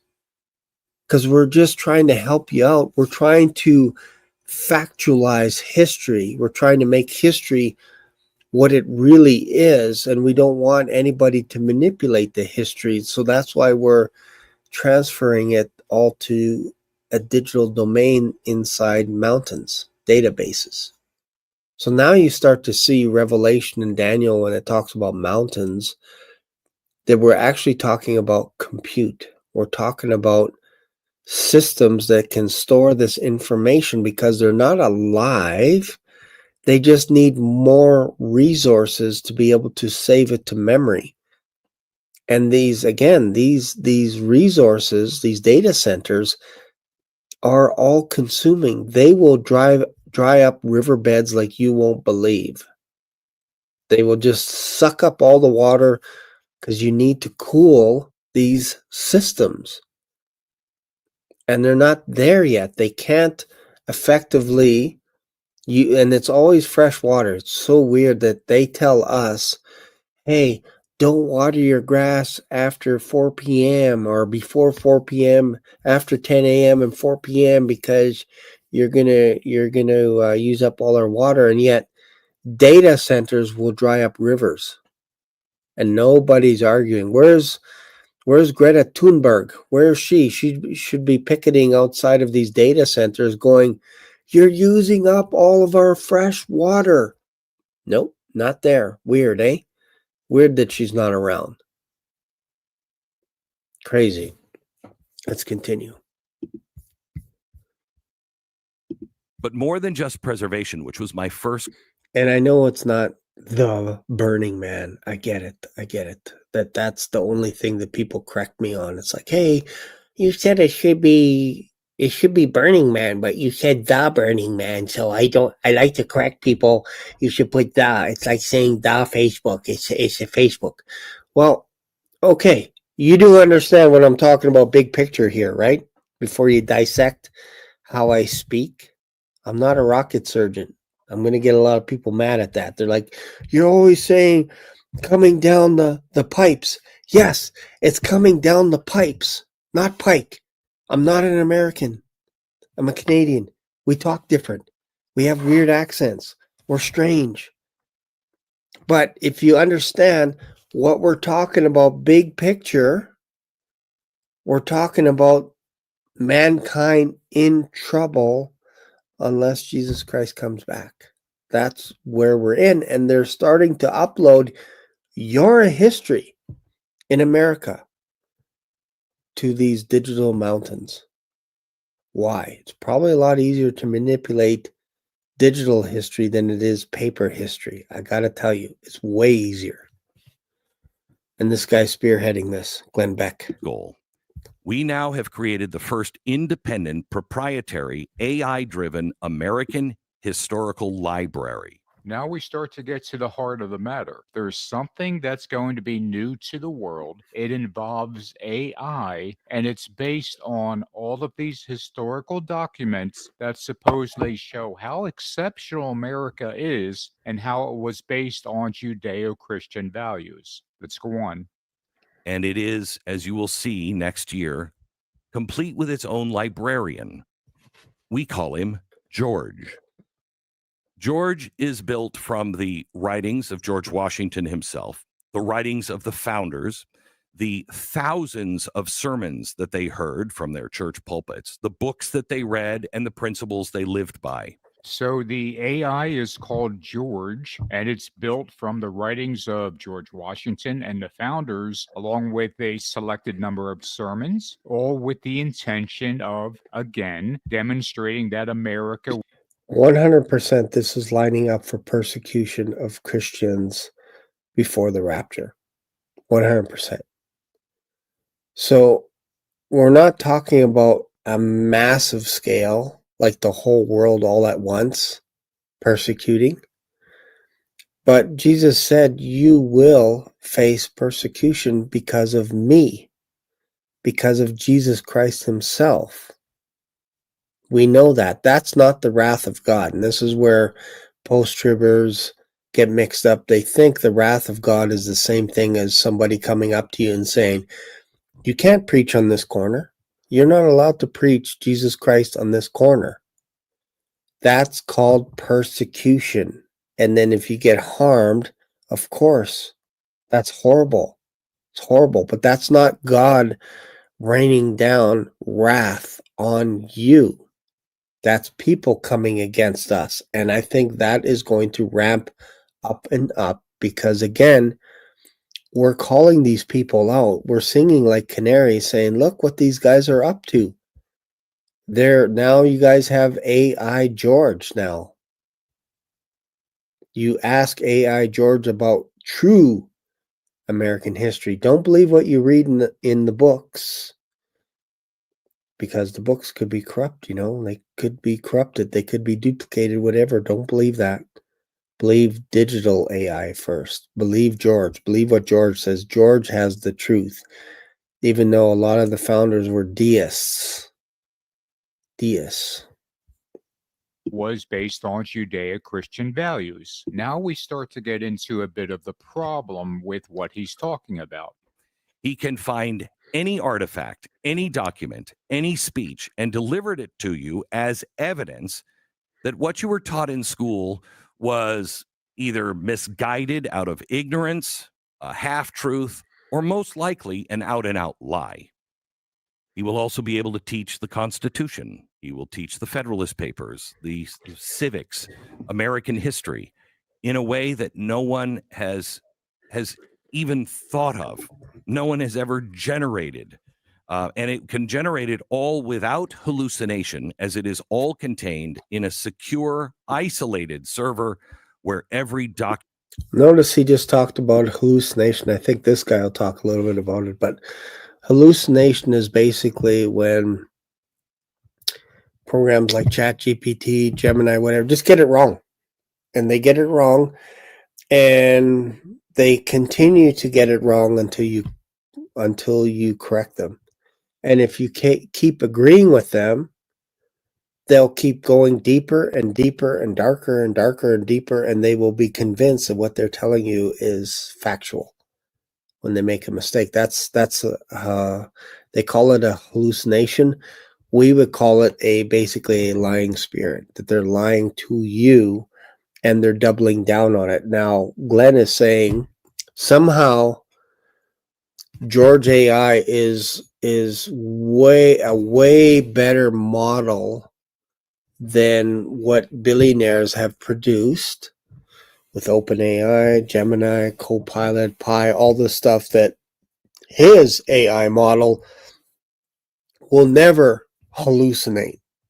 And right away, I'm like, if you're spending only a few $100,000, hundreds of thousands of dollars on your AI, it will hallucinate. I promise you, it will hallucinate. It's just a matter of time. And if you start getting history wrong and you've burned all the books, what do you have now? You have the ability to rewrite history exactly the way that you want it, and the next generation won't have any idea where we came from. That's how fast this stuff happens when it comes to erasing history. There's only a couple minutes left. Document is memorized verbatim. This is not ChatGPT. This is not Wikipedia. This is verified, factual, memorized, first source truth.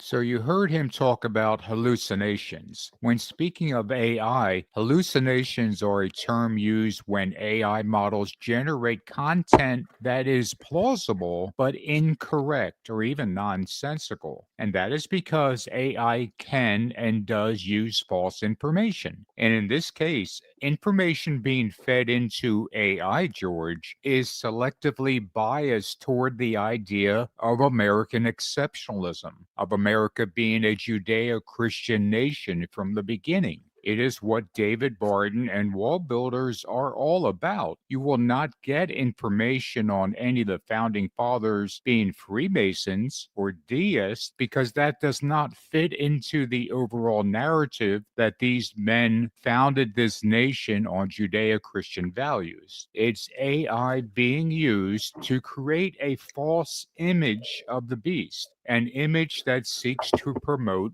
Christian nationalism. Let's get back to the video. The torch is not just a platform.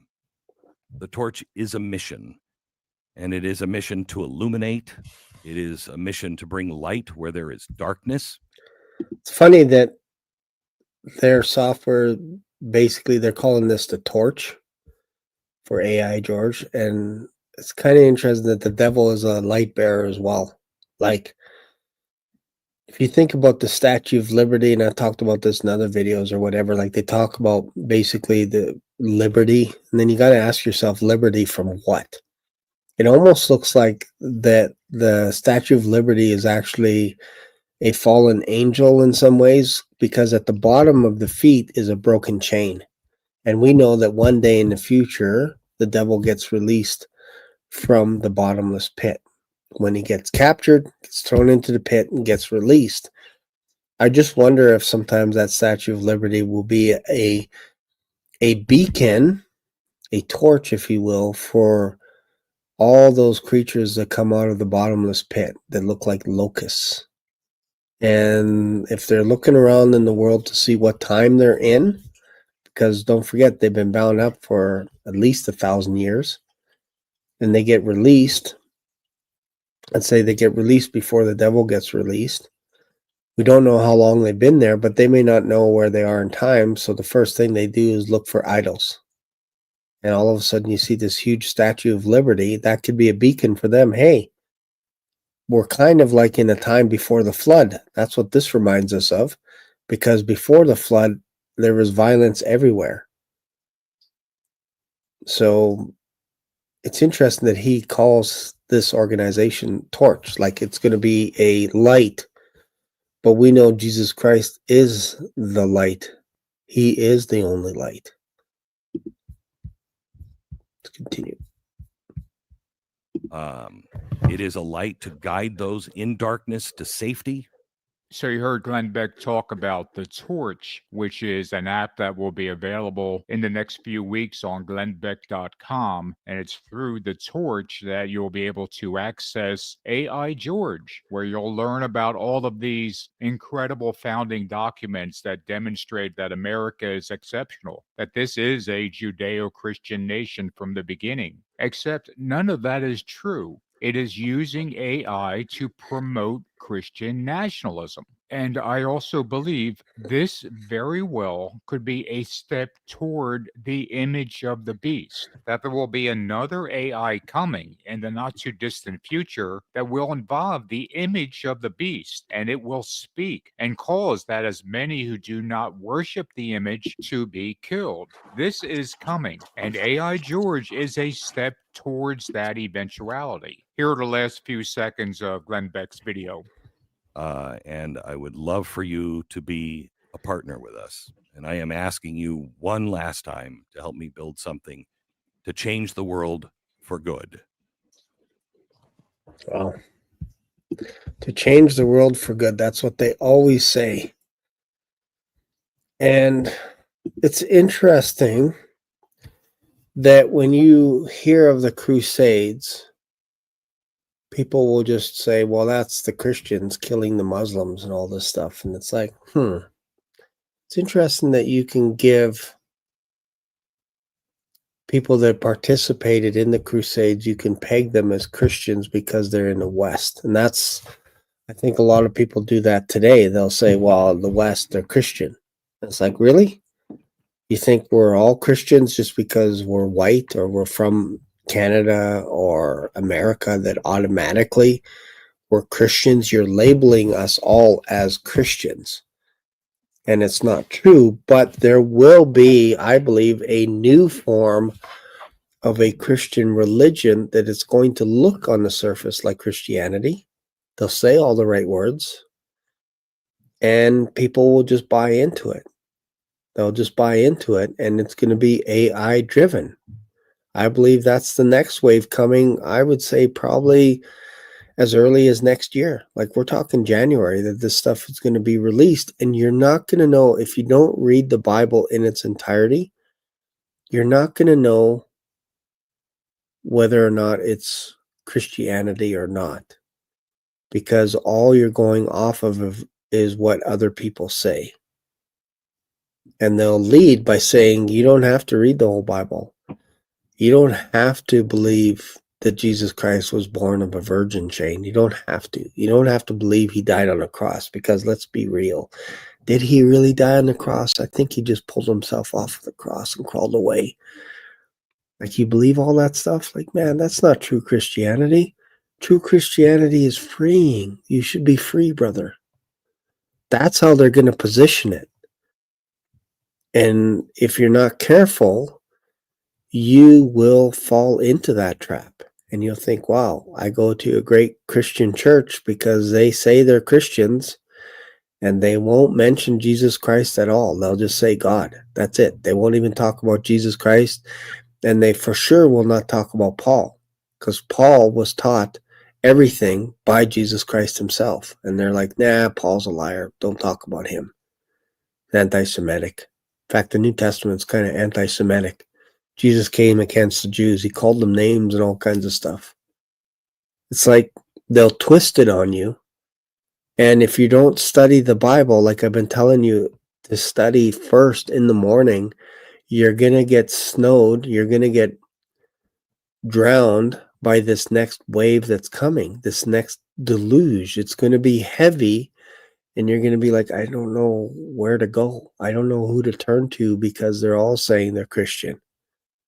And you're going to watch people like Glenn Beck say, I'm doing it for the goodness of humanity. We are the light. We're going to be the light. We're going to guide you. It's like, oh, what about Jesus Christ himself guiding you? What about that light? What about Jesus Christ being the light of the world? I thought he was guiding us. But your software AI George is going to be the light, the new light, to usher in this new realm, if you will, on the planet. Like I'm telling you, we're in it's almost like right now, what I feel is we're on the beach. The tsunami has sucked all the water out, and we're walking along the beach going, oh, look, I never saw this seashell before. Look at this, honey.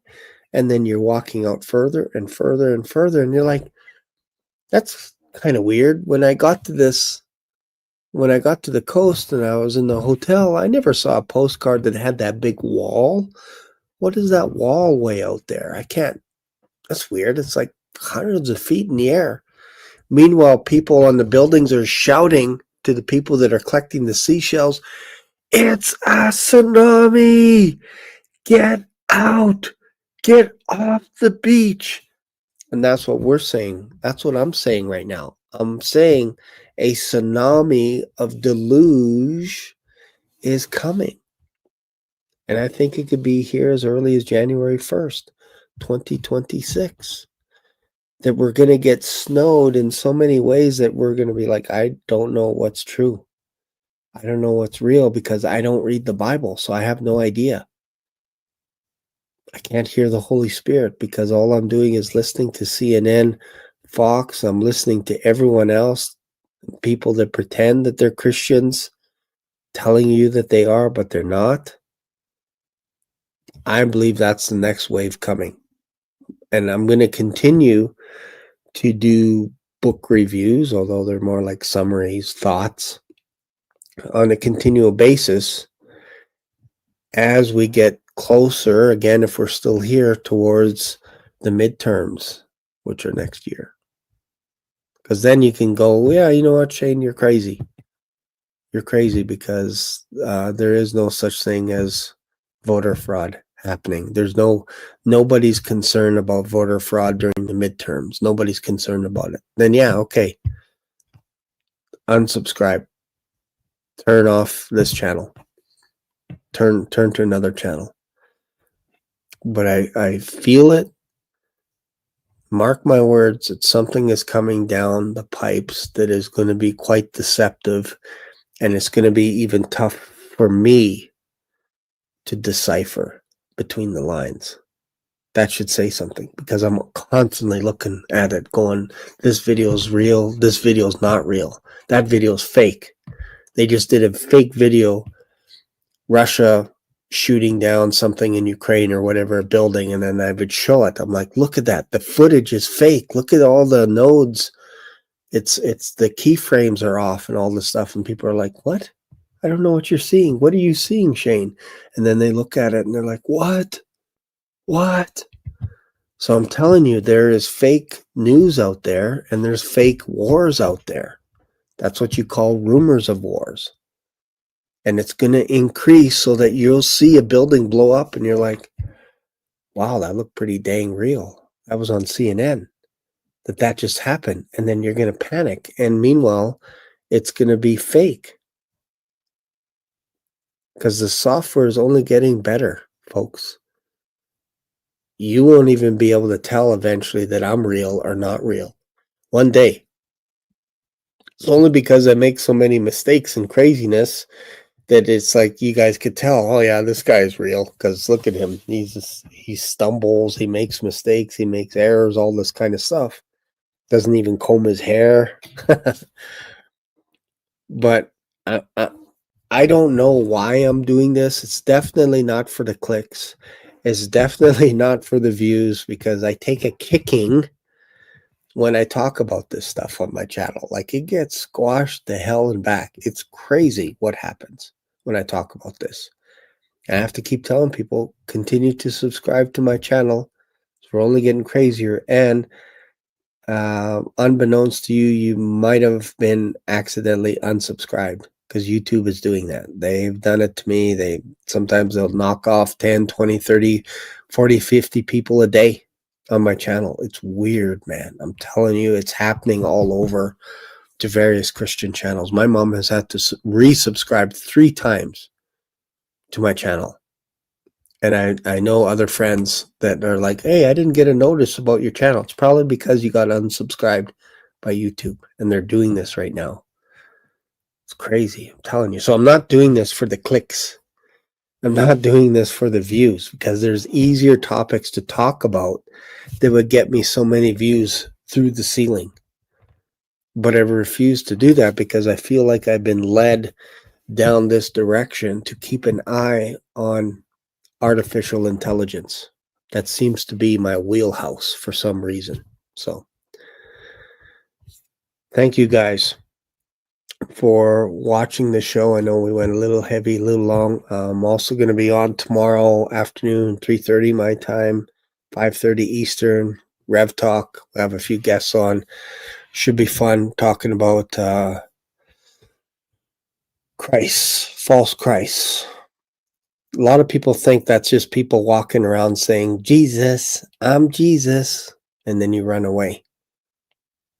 That's not what that verse is talking about. Talking about people that think that they are saving you, saving humanity. Those are called saviors.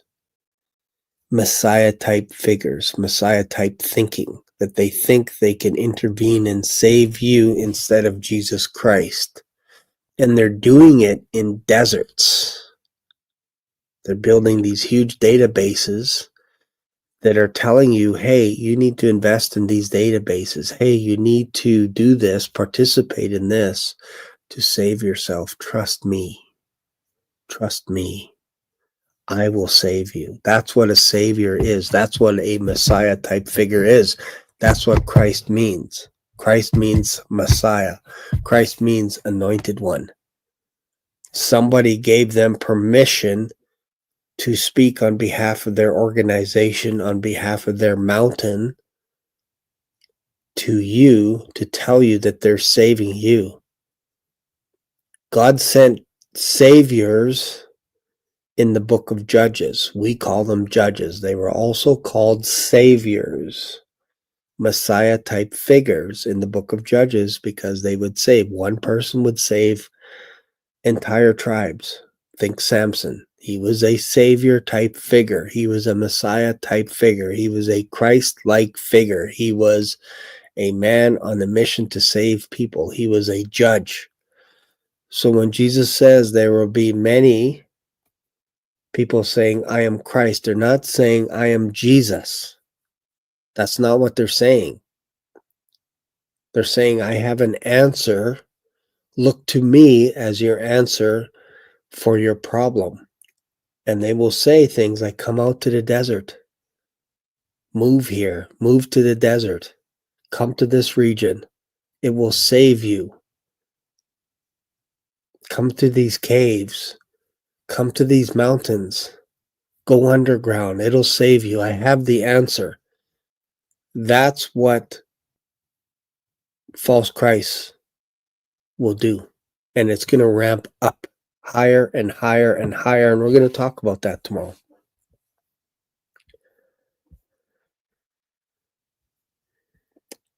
You have to be more specific. Anybody that does not believe in the virgin birth of Jesus Christ, that Jesus Christ is born of a virgin, is of the spirit of the Antichrist. First and foremost, full stop, right there. If you don't believe that Jesus Christ was born of a virgin, you are of the spirit of the Antichrist. If you don't believe that Jesus Christ died on the cross, if you don't believe that he rose again on the third day, you are the spirit of the Antichrist. You are a false prophet. You are a false believer. That's how you can pick these people apart. That's how you can judge them by their fruits when they say something like, hey, you don't believe in the virgin birth of Jesus Christ, do you? That's your warning flag. They're not a Christian. They might believe everything else, but that is so core.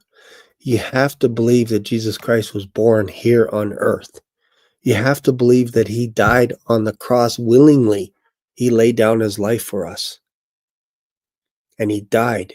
Physical death. We know a Roman soldier pierced him after he died. His legs were not broken like the other two thieves. And we know that he rose again on the third day because there was no body. We know that. It was sealed shut by the Romans. They sealed it. And when it was open, an angel came down and opened the rock. There was no body there. No bones, no nothing. And he was a witness. He showed up to more than 500 people. Dozens of people at one time over a period of 40 days. So if you don't believe that, I'm sorry, you're not a Christian. You're just not. If you don't believe he rose again on the third day, you're not a Christian. Don't believe he died on the cross, you're not a Christian. You don't believe in the virgin birth, you're not a Christian. Period. You're not. Those are so important for us. Everything is about the cross, what he did for us on the cross. He shed his blood for us. And if you don't like talking about his blood, I don't know, there are a few disciples that left Jesus as soon as he started saying things like, hey, unless you eat my body, drink my blood. They're like, oh, horrible. They left him. You got to get some of this stuff down. Otherwise, you're just going to get smoked. You're going to get slapped around. You won't even know which way's the front, which way's the back, what's up, what's down, nothing, zero. So I hope this helps. I hope you'll continue to subscribe to my channel. Appreciate you guys a lot, and I will see you tomorrow, Lord willing. Bye for now.